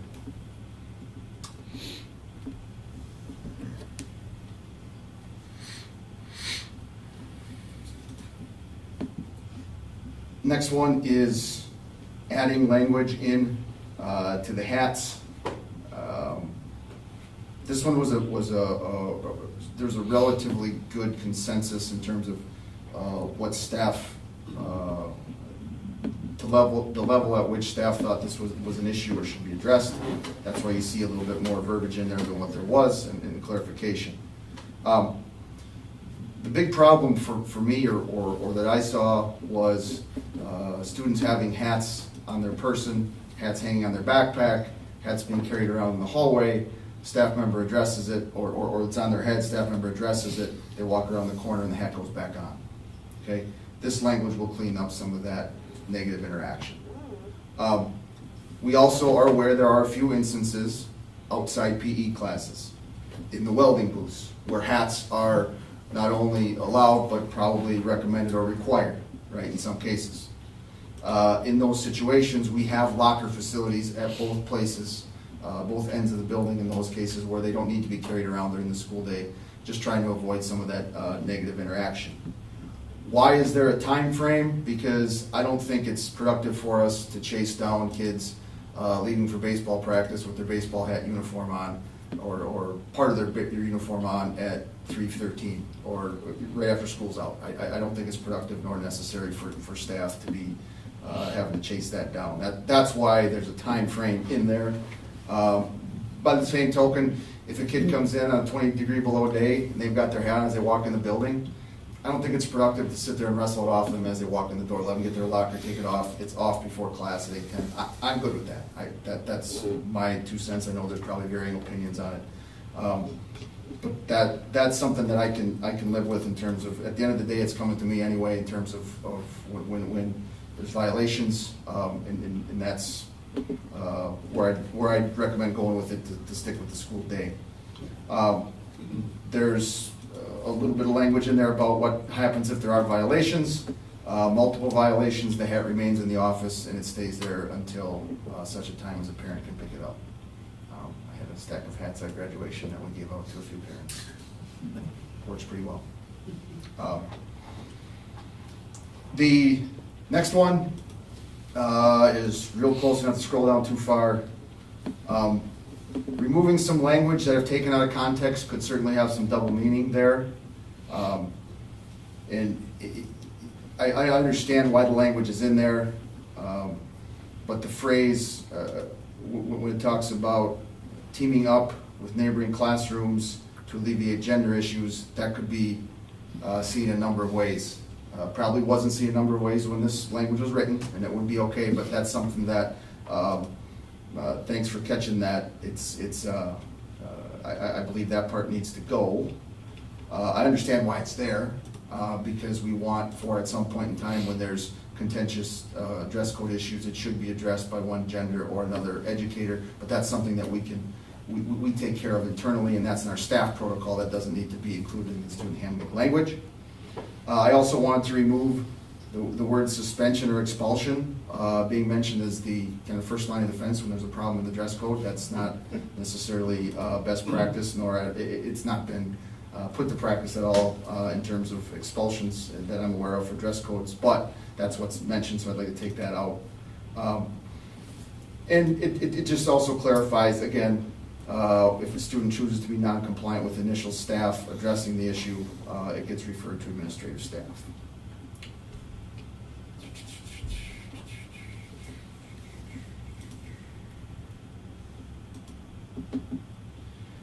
All right, the next one is the grading policy one. My recommendation in there, and this, for the record, this was not on, this particular change was not included in the staff survey. So you heard from a staff member tonight who is in disagreement with this one. I don't know, because it wasn't in the staff survey, this particular topic, what the consensus of the staff would be. But here's I'll give you my 2 cents on it, and then if you have any questions, you can certainly fire away.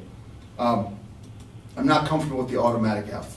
That phrase there is just something that, in terms of best practice, I struggle to come to terms with. I honestly don't believe this hasn't been challenged or brought forth by parents before. I can't believe that we need to rely on that as our only way to motivate and or engage students. I really don't. It was said that this is reducing the standard of Three Lakes School District. I'm going to agree to disagree with that. I think that we can figure out better ways to motivate kids than give them a list of assignments for required classes and say you need to do this or it's an automatic F. I really do. I think we can do a lot of different things to motivate and engage kids to do their work than have the automatic F be a case in point. And I'll tell you a couple of vignettes. And this, to my knowledge, at least in 2 years, this has been brought forth in one situation. This was an issue in one class. Okay, but let me tell you that if I went into Infinite Campus right now, there are oodles of educators violating this. Because if we're going to really hold it to the fire with the language of this clause and say every kid taking a class that's required for graduation needs to turn every assignment in, or they get an automatic F, our graduation rate would be down here, because I can guarantee you there are math assignments and social studies assignments that are recorded and there are zeros because they didn't get handed in. Kid gets a passing grade. Kid might have an A-, kid might have an A without doing an assignment. So this kind of walks for me, and let's put in here things we're gonna live by and we're gonna enforce, and if not, let's take it out. Mm-hmm. So that's why I'm recommending taking it out, because we had a situation this year where a student has a passing grade minus an assignment, and the kid's going to be held from graduation for it. I would have a tough time supporting that. I really would. I want to be in a spot where I can support our teachers, every last one of them. But nowhere that I know of has it ever been like best practice or established that if a student doesn't turn in an assignment, they automatically fail. I understand we want kids to do all the work. And I also know that the language you see in front of you doesn't depart from the autonomy we give our staff to put emphasis in grading on each and every assignment, project, quiz. I don't dabble in that.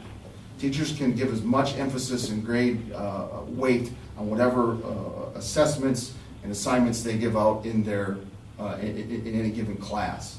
So what I'm saying is, if there are certain assignments that you know as an educator that this needs to be done in order to demonstrate the competencies that we're trying to teach in this class, then by all means, make that very, very crucial to the mathematical equation that boils out at the end, right? There is autonomy for staff to do that. That's going to continue. That doesn't change with this. What this changes is to say, math teacher, English teacher, child and parenting teacher, any of our required courses, if a kid doesn't turn in all the assignments, you must give them an automatic F. I don't philosophically agree with that. That you know, if a kid's turned in this amount of work, done this well on the tests, and their grade's a B minus this assignment being turned in, with this assignment being a 0, I say we give them the B minus. That's my philosophy. I realize everybody's philosophy isn't the same, and I'm okay with that. But that's, I guess I'm probably babbling too long on one clause here, but that's exactly why this is the way it is. Another part, and this hasn't become an issue, it has big time in some schools, every day, I thank the lucky stars that I'm working in the Three Lakes District. Because there are, in any department, there could be courses and there could be assignments that there are parents who are very, very adamantly opposed to assignment A, assignment B, assignment C, for whatever reason. This is against my religious beliefs. This content is objectionable to me because of this, or this. There are those cases happening all over the state and the country for sure. But think about that. If a parent says, my kid's not doing that, or a kid says, I'm not doing this, mom and dad. Mom and dad said, yeah, you're not doing that, Junior, because I don't like that content. And we have a clause that says, nope, well, then you get an automatic F. I'm just saying it's tough to fight that battle. And all I'm saying is we don't need to fight that battle because the automatic F doesn't need to happen, my opinion. I'll stop. You can throw questions on Just a question on that. Is there any trends, I guess, that we're seeing with students in terms of turning in work? Like I said, this issue was brought up in one class this year to me. Okay. So, sure, work ethic, I would say as a 5 or 10 or 15-year trend, work ethic in student has dropped off. Yes, absolutely. Do I like the idea of a kid hopping into their account and doing the math of a whole, which assignments can I not turn in and still sneak by? No. And I would argue, let's figure out how we motivate that kid so he's not worried about, or she's not worried about how I can do the least to get by, right? You know, pounding relevancy, and there's all sorts of ways to try to, you know, you got to stay a step ahead in those things. Like, and yes, there will be some kids that are like, you know what, I'm good with a D-, right? And I hate that, and we need to work on that and try to get that kid so that he or she is not okay with a D-. But I don't think mandating an automatic F across the board is the way to do it. That's my 2 cents. And a number of years ago, too, the board had made a decision. We called it at that time, failure is not an option. Yep. You know, it looked at the fact that there are situations where a student may not be able to turn in something, whether it's required or whatever, and trying to figure out how to have that work completed without putting an F in the column. I think this follows that same parallel that we had made a track years ago. And I agree that there needs to be some way of getting them to reach higher rather than do what I need to do the minimum. So is there another way rather than saying, hey, you got an F? So I get it. Okay.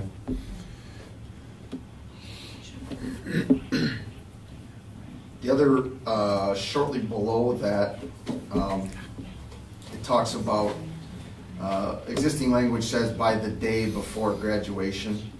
I would ask that we tweak that just a little bit to say by the end of the school day on their last day of classes.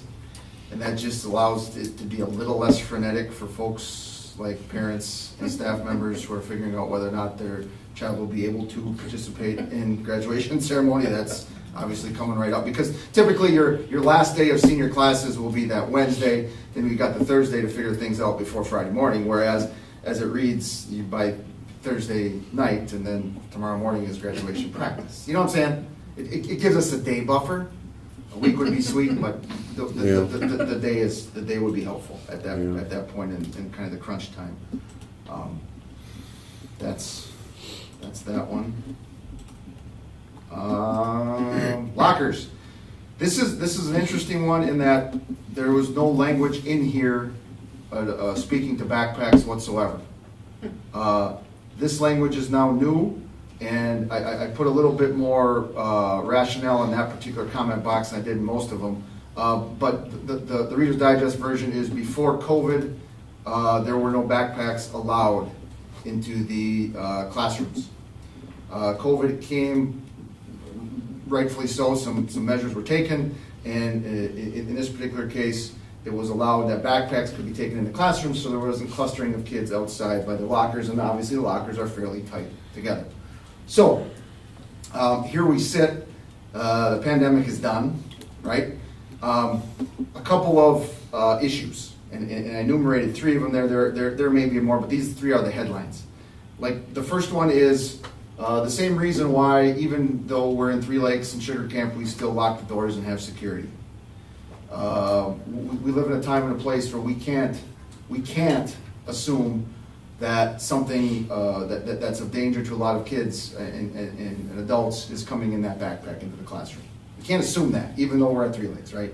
Like, safety issues can be carried in backpacks, and that's from a weapon standpoint, from a contraband material standpoint, all that sort of stuff. Okay, that's 1. 2. There is no doubt that we have 80-pound children carrying around 60-pound backpacks. Absolutely a fact. Like, they load their day up in that thing, and they carry it around. And for real, that's a way more likely safety issue, right? Like, kids are carrying way too much around those backpacks. Trust me, when I'm asked to take kids' backpacks home with my own children, I'm like, I got to take 2 trips, right? They're Training for college. Yeah, right. And last but certainly not least, if you have a class of 20 kids and everybody's got their backpack that's stuffed to the gills, and you put those in the rows or next to the tables, wherever the classroom is aligned, it creates a navigational problem, right? Whether it's a staff member trying to move around and help with kids, or whether it's kids trying to be in small groups and in large groups, and many of our teachers do an awesome job of transitioning from one activity to another, and it's like a hurdle course. So, anyway, long story short, students will not guaranteed be happy with this one. Like, they become very used to the convenience of the backpack. I had some preliminary conversation with student leadership back in March, April, and May that, hey, folks, just a heads up, this is a recommendation that I'm going to make. So be prepared next school year. And if this is something that is approved, I certainly will send out communication, maybe even have Jen shoot a video. We'll do something where we let folks know, hey, you can bring that brand new backpack in and stuff it with all your stuff and go right to your locker and unload it there and keep it there. I will also put a minute back into the passing times between the hours so that they have time to go back to their lockers again, and see where it goes from there. But that's, quite frankly and honestly, if we didn't do this on their own, I would I would almost guess that at some point our law enforcement folks, whether it be local or Oneida County or all the above, are going to say, hey, we don't do backpacks in classrooms, folks, and mandate it. You know, they're very much in support of this. Like, this is not something that they recommend in safe schools protocol to have backpacks in classrooms. Again, I talk too much, sorry, but that's why this one is being added in there. And we have regular lockers, we have FIAD lockers, there's lockers down in the tech ed wing. Like, there's places where people can store this stuff without a terrible. And parents are going to have to help me out with the kids, because we were all used to carrying our books around everywhere, and now they're not. So help to soften the blow a little bit. Tell me you'll survive. Photograph, you heard Mr. G talk about this, and that's exactly what we did here, is taking out the where they have to have a printout or whatever. That wasn't what was being. They know to contact our school if they want to opt out. And then just a changing of wording. We don't use the OdysseyWare vendor anymore for online programming, so I just made it online courses rather than going with a specific vendor in case we change again in the future. But that's just kind of a not grammatical verbiage thing. One more, sorry. This one, much like the hats, clarifies or gives some direction as to how electronic device violations are handled first offense.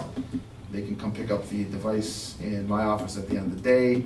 Further violations, device remains there until such a time as the parent or guardian is able to pick it up. You had issues with phones in classes? I mean, has that gone fairly well? Because I know that's one thing from our, back in January, talking with other schools. There are schools that are, I mean, absolutely not will they have phones in classes. We were definitely the oddball allowing them in classes.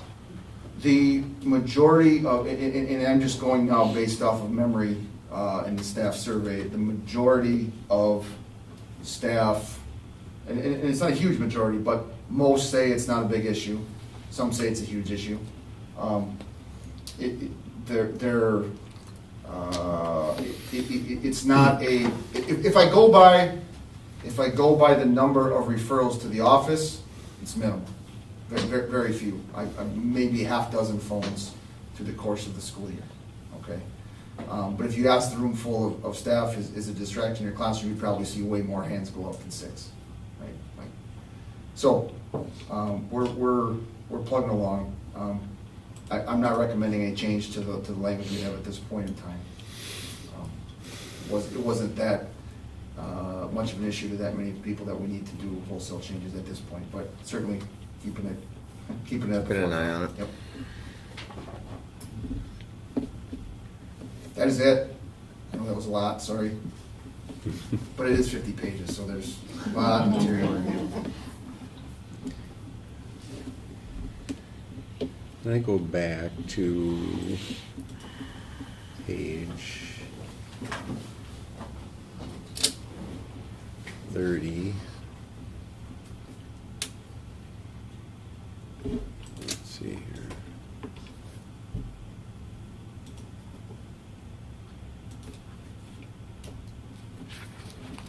My page 36, the hat and headwear. You say there's hats, and then later on it says headwear. Is there, the distraction is basically just something on the head, is that, and then just, the reasoning behind that is what? The reasoning behind that is, to be fair, part of it is the old tradition of when you're indoors, you take your hat off. Sure. Like it's Okay. So, there's matter of respect. Yes. Also, there is a component of if I want to sit in the back of the room and fall asleep and pull my hat down, it's not as easy to keep track of those things if I'm the educator. Some places, and I'm gonna knock on wood, it's a gang problem. We don't currently have an active gang problem here. Mm-hmm. Okay, but in some high schools they do, and that's part of it. But it's mostly a respect thing and for my money, it's a pretty simple, cheap way to help to. I mean, we're trying to instill obviously the academic concepts in our kids' brains, but also try to instill some soft skills. And if you go to a job where the boss says you can't wear a hat, and you decide you want to wear a hat, you know what I'm saying? There's some of that component too. If I were to tell you that we have a huge gang problem, that's why we must stay strong on the hats. No, that's not it at all. It becomes more of a distraction to me when they've got it on and they want to try to get a teacher's attention or maybe thumb their nose at the teacher and say, hey, you told me to take my hat off. Look at me, I'm going around the corner and putting it back on. You know what I mean? That's what we're trying to get away with. Getting away from, I should say, is that sort of, the student doesn't need that, the teacher doesn't need that. It's really unproductive, negative use of time. So would it be any headwear, basically? Yeah. Would fit that? Stocking cap, baseball cap. So anything that would be put on the head is basically,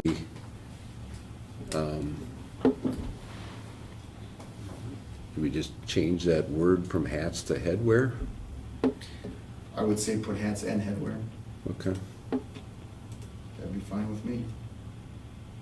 Where's the line for, and I know this might be pushing it, where's the line for gal that might use it, you know, Yeah. kind of like a headband. Where's the line more or between a less. headband and a babushka? Yeah. Yeah. Those are the Thinking fun the same things we're thing. trying to figure out, yeah, that's, Yeah. there is no easy answer. Do you to say that. hats? My writing that I was just jotting was hats or other headwear that can be used to hide the face or cause a distraction. I mean, I realize it's a little extensive, but It defines it. it defines it a little bit better as far as what you can, I don't know, you know, something of that nature. Going to be pulled down over the eyes. I don't know. I guess you're the one that has to enforce it. So Yeah. Say that again, Josh, hats or headwear? Hats or other headwear that can be used to hide the face or cause a distraction. Yeah, such as like a baklava type situation. Right. We had that happen at Rhinelander. Students were using masks. I'm good with that language. Should I put it in the blue font? Terry's got her hand up. Mike, Terry in the back. May we include hoods that cannot be taken because there's several kids that will walk around from entering the school to leaving the school with their hood up all day long. Well, that could be utilized under the hide the face or cause a distraction. Could I just make one comment on that? We've got to be really careful, and I know I'm going to say something very unpopular here, because if there was ever somebody who was absolutely against hoods, you're looking at her. And as the principal at James Williams, I spent a lot of time on dress codes and hoods. There's mental health issues. And I would say if we have a person who is an infractor of this, we have to get to the heart of it. Is it because they cannot face the day? I'm not talking about the kid that's coming into Terry's room and just full out defiance. I'm putting my hood up because, I'm going to You do don't it. like it, yeah. But I'm saying there has to be a little bit more understanding and sensitivity, because for some kids to get in the building, it's a monumental effort. And to be looked at, it's a mechanism to cope. And I would really hope that we would be, as adults, working with our guidance and our teachers, every adult in this building, to make sure we're getting to the heart of, if there's an issue, we're taking that issue on before it becoming just a disciplinary action. I mean, it might start that way, but we need to find out more. And I don't know how we put that in language. I just want an awareness to this board to know that that is a very real thing. And I would be more likely to not be quite much of a hardliner as I was in my old days. Not that I'm with that, because I think your presence is important. You pull that hood down, you're ready to present in the day. But then again, we've got people who their hair is across their face. They are not going to make eye contact with you. That again is another hiding mechanism. If that is the case, we need to be looking at how we help those students finding ways to be okay at school. That's just my 2 cents. Well, and if you were to follow the trauma-informed care manual that the DPI puts out, you would not be spending time pulling hoods off people. But For many of the reasons Terry just. But I'm not okay with I'm going to do it because I'm going Yeah, to do right. it. That I am absolutely not okay with that. I'm just saying, again, we have to find balance. Well, and again, that can kind of, this does, a wording similar to this will give you a little bit of leeway. Yeah. Enough to be reasonable.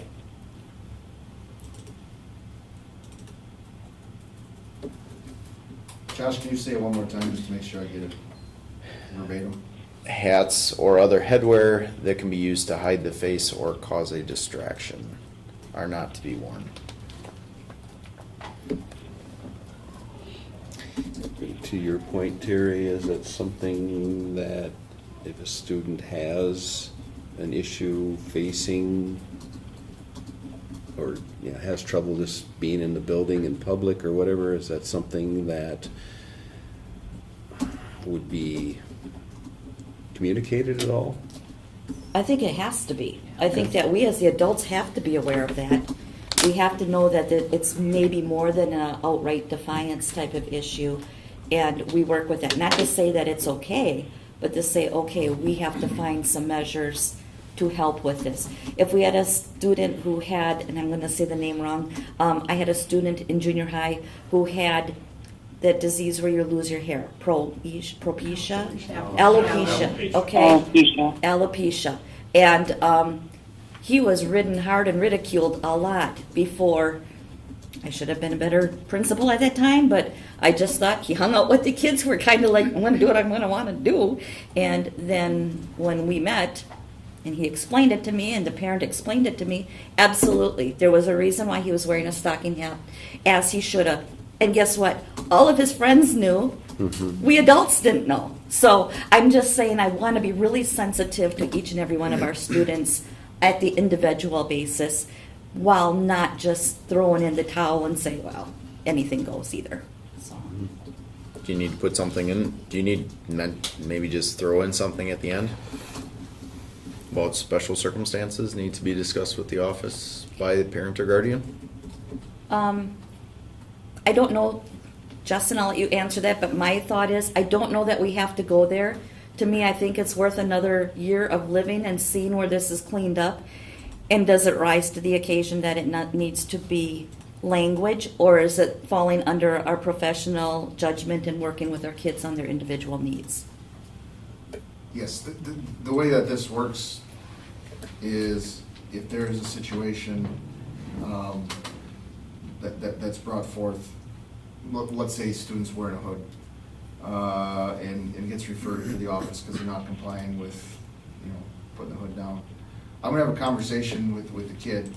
Kid's gonna say, hey, I really, maybe the kid's gonna say, I really struggle coming to school, and I don't, whatever. I can't stand the way my hair looks, so I'm gonna keep that on. And there's issues that the student communicates with me. What I'm gonna do at that point in time is I'm gonna have a conversation. Take the student either into guidance counselor's office or school psych, perhaps, and find out, they can do their work to vet whether or not it is a legit situation. And if it is, then every staff member that has that student on their roster for that given time is gonna get a message either from me, the guidance counselor, potentially school psych, like handle with care, like here's the deal. Here's maybe not specific information that we can't necessarily throw via an email, but just so you're aware, so-and-so is gonna have a hood on. Maybe it's indefinitely, maybe it's for a week, maybe it's today, who knows? But yeah, that's we can handle it that way without putting any language in about it, for sure. At least that's the way I've done in the past. It works pretty well. I think Communication that's is the way to key do it. I mean, with he's going to be the one enforcing it, so I think give him the latitude. So And usually kids are pretty good about how we just give the teacher a hard time. They'll tell me that. For real. Kids are brutally honest. legit reasons why some kids, Yeah. whether it's anxiety or, I mean, we'd rather have them here in school with a hood up than not be here at all. true. How many times do you see a student in your office for this? For a hood? For a hat or anything? Gee. I see hats in the office. Oh, gosh. Yeah, I wish I knew you had that question. I could have wrote it. Did an Infinite Campus report and had an exact number for you. I'm going to say probably 6 different kids over the course of the year. Two repeat offenders, kind of thing. Most of them got it the first time, and then they didn't see their hats down anymore. Those are kids who didn't comply with staff when they asked them to take it off, or Sure. they had got confiscated and sent down to the office. Okay. It's not a huge amount of kids. All right. But there are a few frequent flyers. Okay. Could I make one comment on that section, possibly? Go ahead. Okay. It's just on the skirts and shorts need to be an appropriate length, mid-thigh. I would say 90% of the girls' high school shorts are much shorter than that. And that's just common and accepted throughout the school. So I would somehow maybe adjust that, because I think it occasionally gets pulled in and then it's like, well, it's getting enforced in one case and then the rest of the school isn't, so. Okay. Thank you for that. All right. Okay, so Justin, you're okay with the change in language on the headwear? I already did it on the, you guys probably don't see this because I don't think you look, you're not in the live bid doc, but it's changed. It reads, hats or other headwear that can be used to hide the face or cause a distraction to the learning environment are not to be worn or carried, and et cetera. The rest remains unchanged from the original recommendation. Is there, I don't know, is there a way to, or does this happen already where you address the entire school student body at the beginning of the year? Especially with changes, you bet. Okay, Yeah. all right. Okay, good. Okay, Yeah, that's the first morning program. good. All right. Mike, can I ask a question on something that was not addressed? Yes, please, go ahead.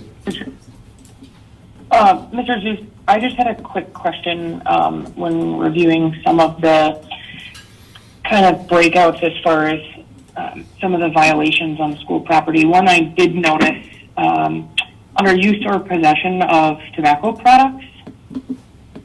Some of the other, including technology, weapons, other things, references and notification to law enforcement. Have you had issues with an increase in vape presence at the school and or any vape products that are actually controlled substance violations? Good question.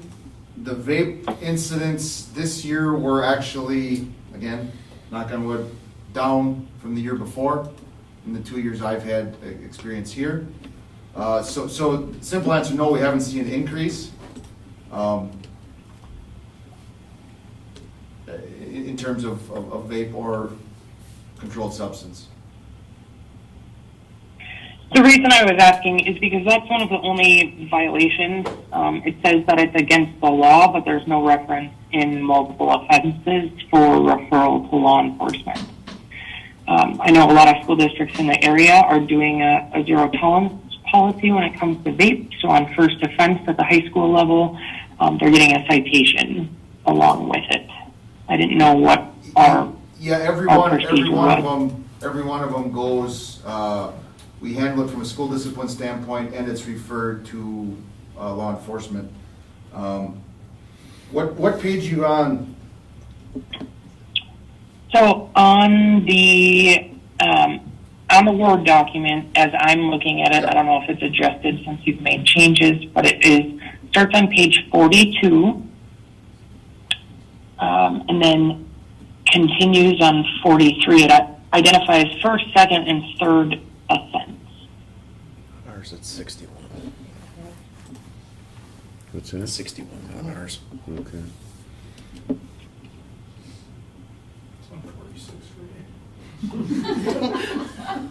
That's why I've been so confused trying to travel the numbers there. Yeah, it's, yeah, Thank you. definitely. Oh man, you must be younger than me.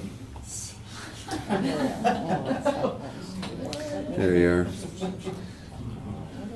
I got glasses, I'm just not wearing them. While he's looking, can I ask about addressing the AI issues, which has been already happening in the high school?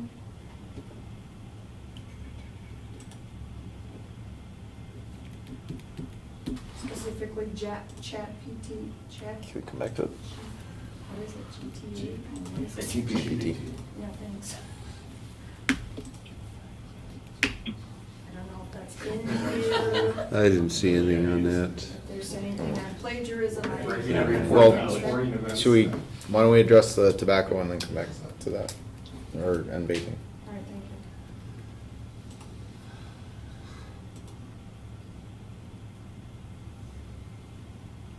you. Use of tobacco, vaping, first offense.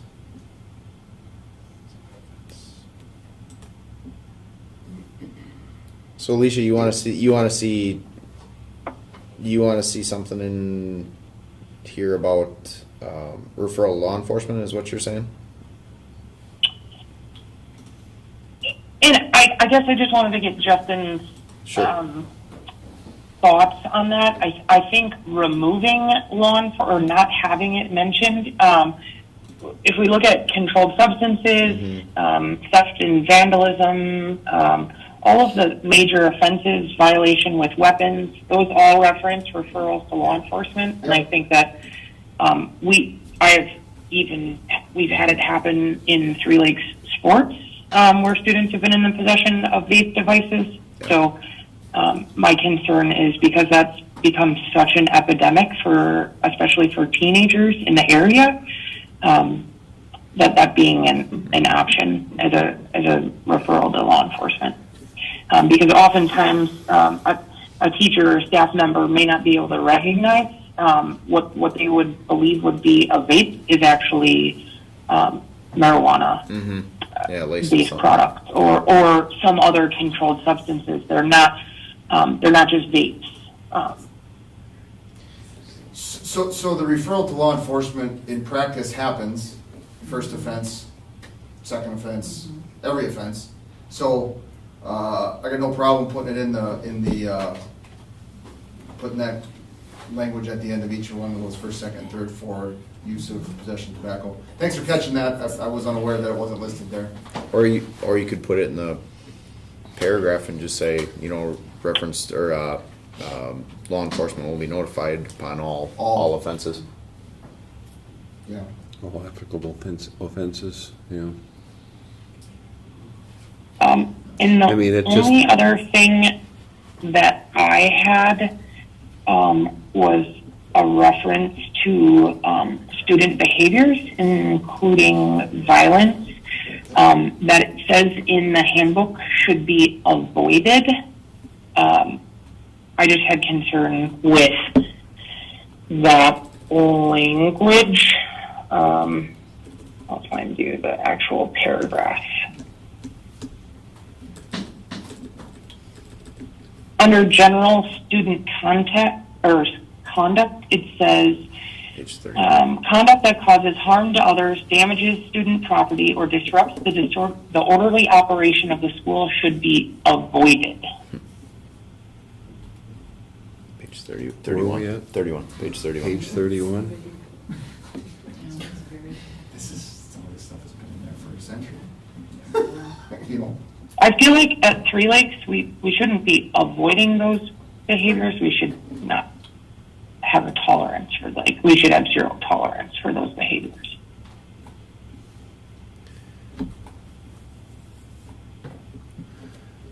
Okay.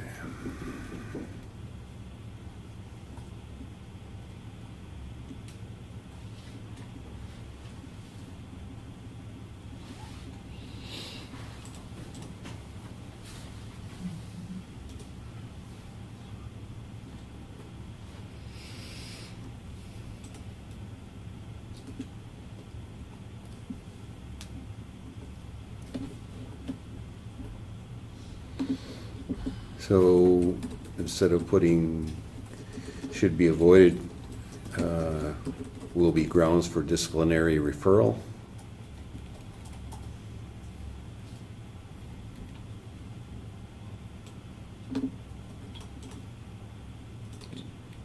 Just looking for a stronger word.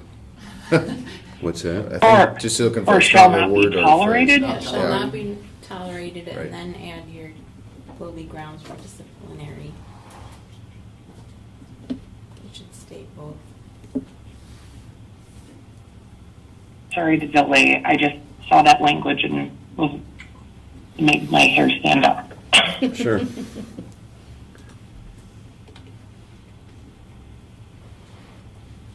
Property or disrupts the orderly operation of school will not be tolerated, and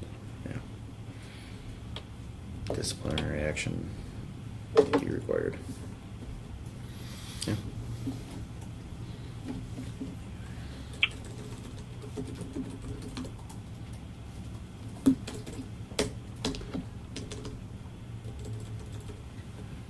Comments on that, Terry or Justin? Totally good with it. What's that? I'm totally good with it. Okay, all right. I'm just updating the tobacco one. I'll get there. I want to Right. throw one in there before the AI because it's brief. It's technical, under guidance counselor, I'm looking at page 34. It should be school counselor. The state of Wisconsin does not call school counselors guidance counselors anymore. Those standards have been changed, and we should have the correct language. It just says guidance counselor, and then it says the counselor's major function. All that's okay, but it should say school counselor instead of guidance counselor. Okay. That's up in the table of contents too. It says guidance counselor. Justin, type faster. If the Word document pages match the live doc, it'd be a whole lot simpler. Control F. It's also under school support staff under expulsion as well. I think it's just a control F, finding guidance throughout the document. Replace as. Yeah. Yeah. Oh, he's got a couple of these more in here. And it, You can command that, you can search your guidance that's in there. Roughly times. any others, Alicia, on your end? No, thank you for listening. Okay, all right. Terry, where are you referring to? What? I don't, What I section? couldn't find it in there on plagiarism, but I Oh, believe okay. there's something in there. But now with the new AI stuff that's come about, and I know not necessarily in my class, but in others, that has been happening already. I just wanna know if the district is looking at addressing that now, or waiting for there to be a more, or bigger issue, or what do you? Problem is proving it. I can take that one somewhat. Go ahead. From the legal standpoint, policy and everything that we're getting through WASB and those legal entities that guide us, it is on their mind, it is a hot topic. That language is still being developed because they don't really know what they don't know, and they're working through that at this point. We haven't gotten official wording such as is provided in our policy resource guide. I foresee that coming within this year, if not sooner. It's just that it's changing so quickly. I think my take on it is we're better off with sticking with our not plagiarism regardless of the format, whether it's technology, blah, blah, blah, fill in the blanks, and apply it that way, knowing that this policy is going to be coming to us with updates as the legal references are made and solidified. So actually, I'm signed up to watch one of these webinars in the next couple of weeks. So it's a hot topic. It is a very real topic, but we just don't have enough firm guidance at this point. This is a living document, and every year it gets changed. And so I guess no doubt we'll all be a little more informed and educated about that, and along with other things that we constantly need to change to address. So. And then I had one more that I forgot, that on, and I know these pages are all weird, but on 34, it is not documented that you guys just passed the requirement of personal finance. And I know that's starting now just with the incoming freshmen. Does that need to be documented for parent information, student information? I'll put on there as part of the credit that is required. Let's see. Under courses? Yeah, graduation requirements. Yep. I think. Of course. You can just cut and paste it from the course description book. It's published there. Okay.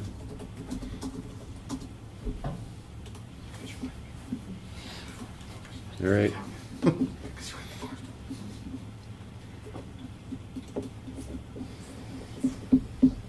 Got that, Carrie?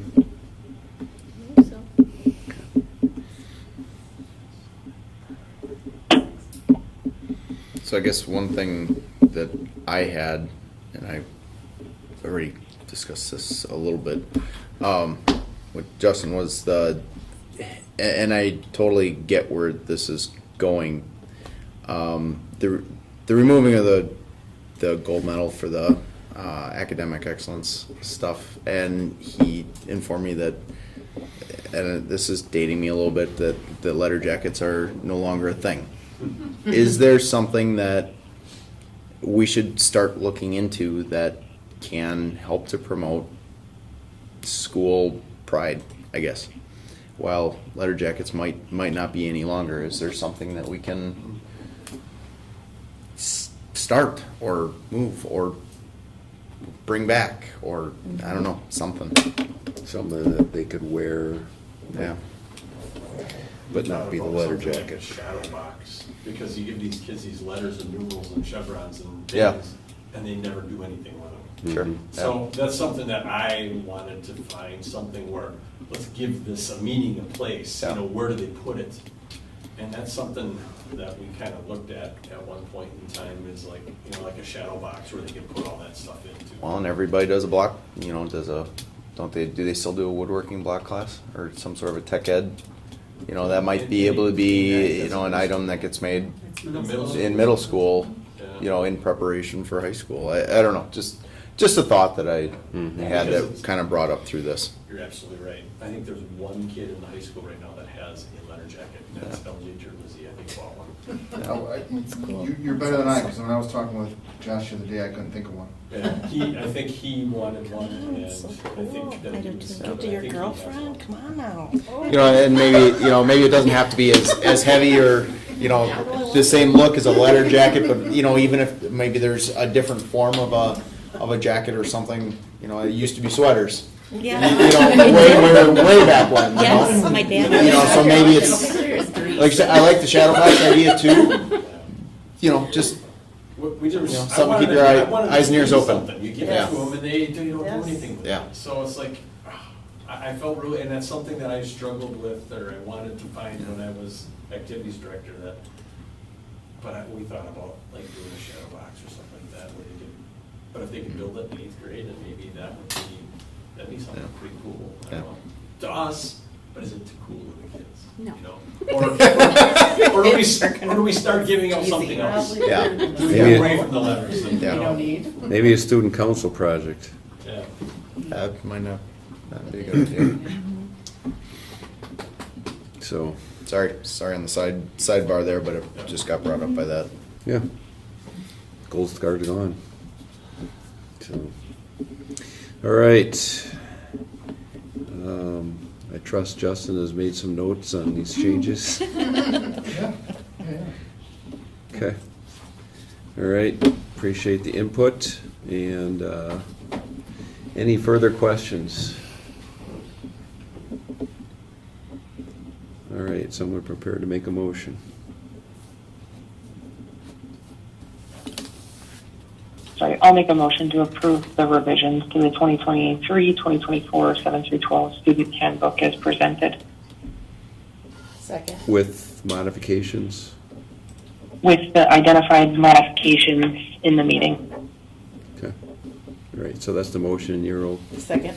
Okay, so motion by Alicia, second by Stacy. Any further last minute questions? Are we good with the, one of the items brought up in discussion was the auto F changes. Is there any discussion that needs to be had in regards to that?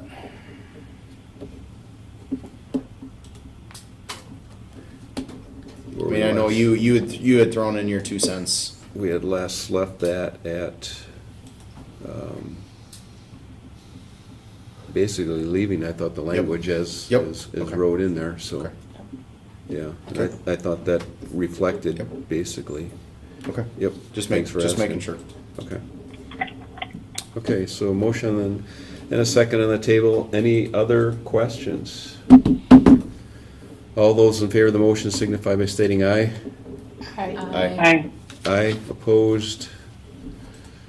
There you go, motion passes 5-0. Thanks for all your work, thanks for the input. Okay, here we are. Spring sports report. Well, we're a long ways from spring. Thank you for waiting for me. I was in Canada when the last board meeting was on, so. If we think way back to the spring, it wasn't a very nice spring again for Yeah. sports. And it affected us greatly across the board. We lost some JV games for some kids that could have used them. And those dates were again were used for varsity and things like that, everything got compressed. But I think I'll go in order, I think how it maybe received you guys, so I'll start with golf.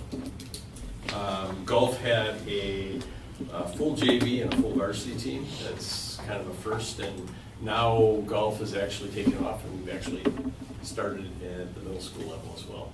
So that's been a good thing. Michelle had put in the notes, they won a conference match, and it's something they haven't done in a while.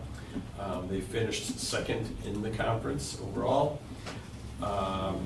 They took second at regionals, which qualified our team at sectionals. All the players, all the 5 varsity players. Unfortunately, that was the end of the road for their season there. We did have the conference player of the year in Ian Mao.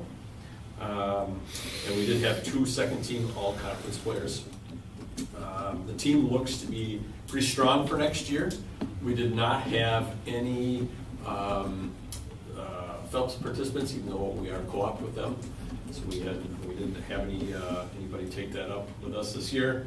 And golf is something that, I drive by it all the time, and I see kids out there all the time. Ed has done an awesome job as far as making it open to them. He's kept their membership rate at a really, really low number. In fact, if you're on the golf team, you golf free. Wow. So those kids are out there 4 or 5 nights a week playing. And Michelle's done a pretty nice job in having some gatherings and some opportunities for the kids throughout the summer. So, any questions on golf? Looks to be strong. It's catching on pretty quick. So, Right now, just all boys right now? we do have one girl Do we? that is playing golf. We do not have a girls' opportunity in the fall, so the girls are allowed to play in the spring with the boys. Okay. And we do have one freshman girl that is playing golf, and she's a girl that, when you say play basketball, really wasn't her gig, but she's really enjoying golf. And so it's... Let's not get identifiable. Right. Okay? I did. Thank you. So, yeah, but it was a good thing for her, and I know she's really enjoying it, so. Okay. I think the next one in order is baseball. Baseball was 15-3 overall this year. They were 8-2 in the conference. 6th consecutive year that they've either won the conference outright or had a share of it. They had the number 1 seed going into the regionals. However, they did lose in the regional final here against Edgar, 2-0, who eventually went on to state. So it was a close loss. I mean, they're right there. They've been right there for the last number of years. They'd had 3 first-team all-conference players. They had 4 second-team athletes as well. So they had a lot of kids that were pretty good. We did have 2 athletes from Phelps. Should have a strong team again for next year, but one thing that I'm seeing a little bit is our numbers coming up are a little low. We're struggling with that entry level, those freshman, sophomore kids for next year. We did graduate a few seniors. I think there were 2 seniors on the team this year. A very, very junior laden team. So next year looks to be really good for them, but we're right on that. I shouldn't say we had 16 kids. We didn't get as many JV games as they would have liked because again the spring was kind of iffy, but I see the numbers kind of dropping a little bit. Those 2 years, 7th and 8th graders, this past year 7th and 8th graders, they were low in the youth ages too, but numbers are up again. Are they behind that? Yeah, behind that they are really up. So, like I said, it's that entry level into high school where they seem to drop off a little bit. So, okay. Any questions on baseball? So again, they had a really nice year. Girls soccer was 3-7-1 this year. Our girls soccer team hasn't had a conference for quite some time now. We're independent, so we play anybody we can. So they're going up against a lot of larger schools in our area. So they're playing the Northland Pines, the Lakelands, the Rhinelanders, and some people like that. So Merrills. So there are no all-conference awards for them. Unfortunately, without a conference, we can't do that. However, the team did have the best numbers that they've had for quite some time. 4 years ago, we didn't have a team at all. And there was a couple of years in a row where we didn't have a team. So numbers have picked up. However, about 1/3 of the team graduated or left. They're graduating 5 seniors, and they did have our foreign exchange student playing this year, which she probably won't be here with us next year. So it's looking at the numbers coming in, it's a sport that I think is going to be right on the edge. So it's something that I think to keep a look at. I would say there are 3 wins. The teams that we compete against at our size, Phillips, we beat twice, and I would think their signature win this year was against Merrill. So a school that's much larger than we are. They can compete with, and did very well. We had about 15 or 16 games on the schedule, but a number of them, again, were lost, wiped out, and unscheduled. Because the teams that we are scheduling all have conferences. We had a game against Rhinelander. We had a game against Anago that we lost due to, they had put a conference opponent in there and they dropped us. So it's a real struggle scheduling sometimes when you don't have guaranteed games coming from a conference all the time. So, any questions on girls soccer? Nope. Okay. Moving on to softball. Softball was 5-11 overall. They were 3-6 in the conference. One thing I can say about our softball team this year, they were very young. Okay, 1 senior, 2 juniors. So I think softball is something that I see it's going to be really good next year. I see a lot of promise in the team. The season started really slow for them as they were young. They were 11 underclassmen playing. When you have 3 upperclassmen playing, and actually at one point in time they only had 2 upperclassmen playing, there's a lot of, what should I say, knowledge and things that's absent from the field. And those kids need that game experience. So, and that came. In fact, when you're, softball is very pitcher oriented, and when your pitcher is out due to some illness, it hurt them. So I think softball is going to be one of those sports to watch next year. I think they will be very good. I would say their signature win this year was against Leno Albino in extra innings. They beat them 9-8. So there's a team that usually has a very good team that we played with when everything clicked that one day. They should have good numbers coming up. Just a few years ago, softball was one of those where it was kind of on the edge. We did have 3 girls start from Phelps and 2 finished with us. So there was some participation from Phelps there. In soccer, there was no participation from Phelps. Sorry about that. I can backtrack. So I think softball's going to be pretty good here coming up with their young team. So and the numbers seem to be good and strong this year. So I think it's coming back. Any questions about softball? Okay, track. Okay, well, track was small but mighty. We always called ourselves. Our numbers were down a little bit, but we really had some strong individuals. We again, on the girls' side, were conference champs for the 6th consecutive year. The boys fell a little bit short due to a key injury. Actually 2 key injuries, one the day before and one the day of the meet.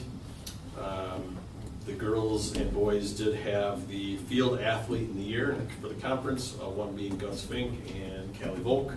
And they both, that's the second consecutive year that both of those were that.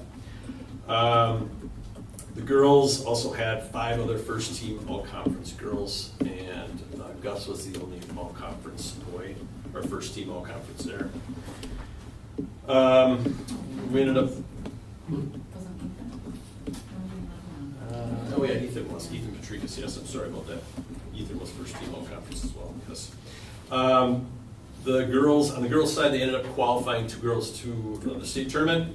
We had Carly Weavers and Callie Volk. Carly qualified in the shot put, and she finished 10th. And Callie qualified in high jump, long jump, and triple jump, where she placed runner-up in 2 events and was the state champion in triple jump. There were 6 school records broke this year. We did have 2 girls from Phelps, no boys from Phelps. And be the almost, well, I should say, if you didn't count COVID, it would be the 4th consecutive year that our track and field team has come home with a state championship. So they won one of the events. So girls, or I should say the boys team, looks to be pretty strong next year if everybody kind of comes back out and does what they're capable of. And the girls team, the girls numbers are going to struggle a bit, I think, again next year, unless they get a few kids out. So I think we had about 12 athletes altogether there. So, all right, any questions on track? Okay, and trap. So trap had 34 shooters, 7 through 12. They had 5 girls, which is good. If you were to look at that 7-12 wise, you'd be looking at our volleyball and our boys basketball program. So it's a pretty strong program. So it's something that a lot of people are doing. So it's a really good extracurricular that we offer. Our numbers are strong there. This year we were second in the conference. They had varsity and JV were, they didn't win the conference, but at the conference shoot-off, our varsity and our JV teams won at the conference shoot, at the one-day shoot-off. They did not have a first, a second, or a third, but they did have 5 shooters in the top 10, which scored them well enough. Yeah. Couple things I can add with that is, we all know about the bridge being out. That was a little bit of a challenge. I know kids didn't shoot as consistent as they had in the past because of that being such an obstacle for them. It was a lot more time consuming, not only for parents that were driving kids, but for the kids themselves. It was a little bit, I mean, it was a 20-minute detour or more, and that was if you were close along pretty good. Maybe it was closer to half an hour. Yeah, I only did it a few times, and it was enough. And then they did have some issues with the Hiles range, so then they had to end up going even further down the road to Argonne. So hopefully next year we have a place for our kids to shoot.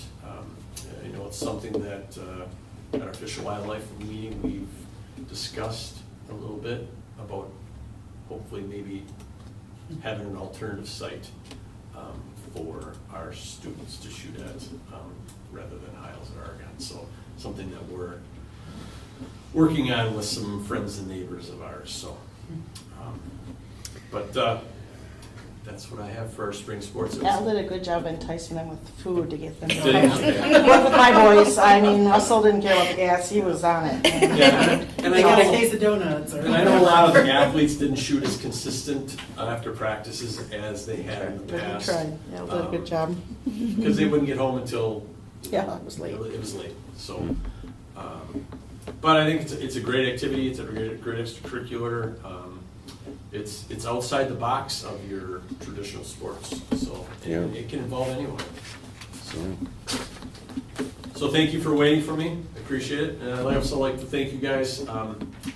I did enjoy being the athletic director here. It's something that you know, everybody should be one for a while. Makes you appreciate officials, workers, coaches, Yeah. a little bit more. And I just, it was time for me to step away. I've got some girls I'm hoping to go watch some track meets a little bit more. When your daughter's going to be a senior athletically and you haven't seen an outdoor meet, and she's busted her hump for a number of years, and, 3 weeks off the whole year, and I got to go watch some of that stuff. So appreciate the opportunity. I'm always here to help, and I will continue to do that. So thank you much. Very good. Thank you, Charlie. All right.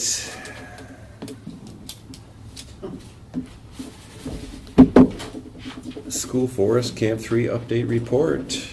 What I did was I did place what the DNR had on their website, posting the beginning of the hearing on Monday, July 31st.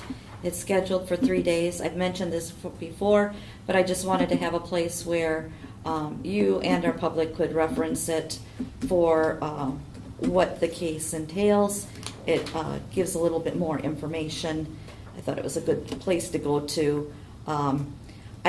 I have questioned, they have in the first comment under details, in July 2018, the DNR granted coverage.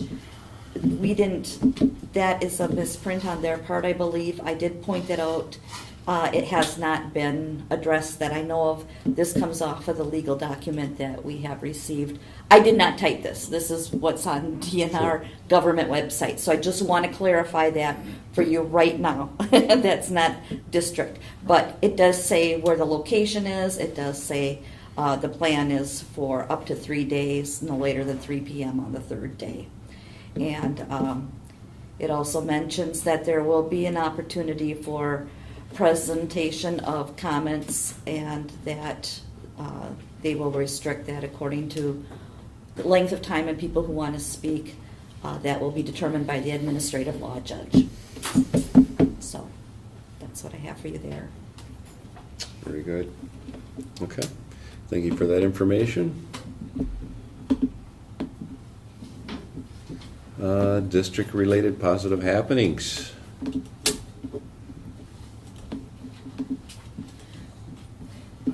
I have one.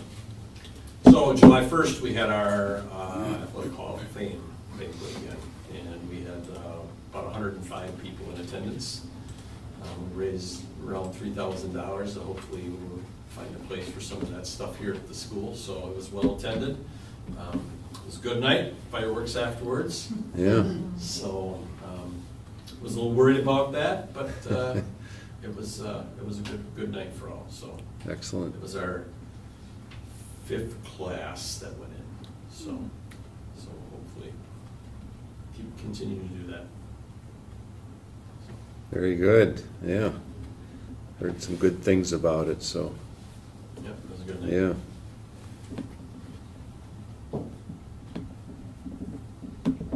Since the June meeting, I got a official message from Nicolay, transcripted credit administrator, that we are officially approved for 6 this school year.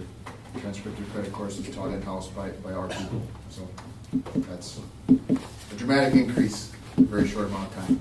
Okay. That's good. Excellent. That's good stuff. Very positive happening. What courses are those in?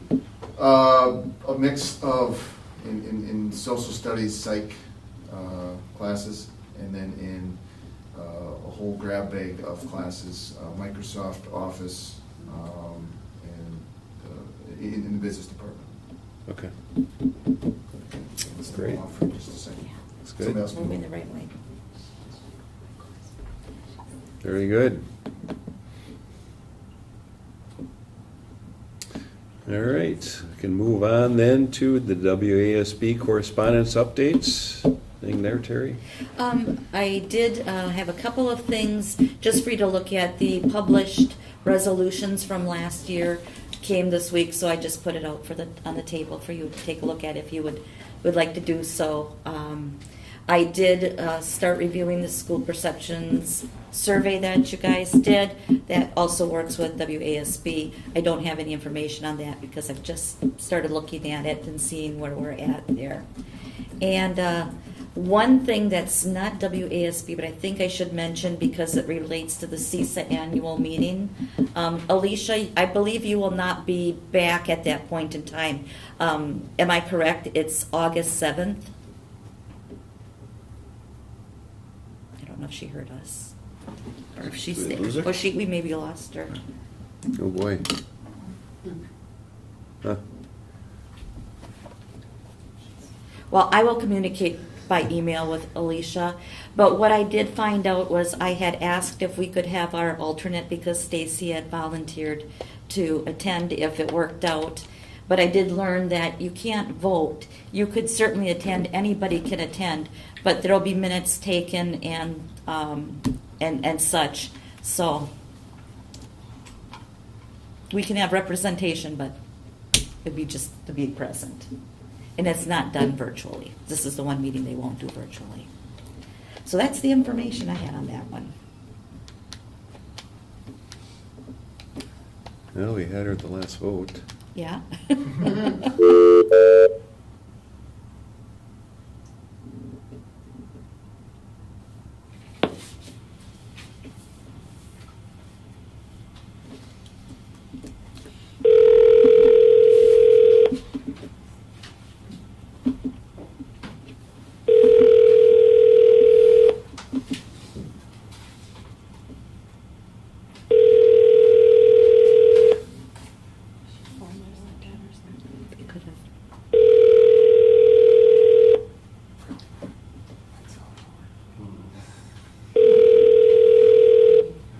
This is Alicia Williams. I'm not available to answer my phone right now, so please leave your name and number, and I'll get back to you as soon. Okay, well. Anything else on that? Nope, that would be it. All right. Okay, so we'll Mike. take, I'm sorry. I've got your answer, sorry, it took a second. The 6 courses, Intro to Psych for fall, Intro to Psych for spring, Microsoft Word beginning for the fall, Microsoft Excel beginning for the fall, Microsoft PowerPoint beginning, Introduction to Business, and QuickBooks Basic, which is our accounting tool. Are the courses that are Yeah. going to be transcripted, so but Excellent. they're in-house. Perfect. Love it. Yeah. All right, thank you for that update. Yep. All right, I will take a motion to adjourn the meeting. Make a motion to adjourn? Second. Motion by Josh, second by Stacy. All those in favor signify by stating aye. Aye. Aye. Aye, and due to technical difficulties, we only have 4 votes, but it's still a majority. We are adjourned. All right, thank you all for attending tonight, and enjoy the rest of summer.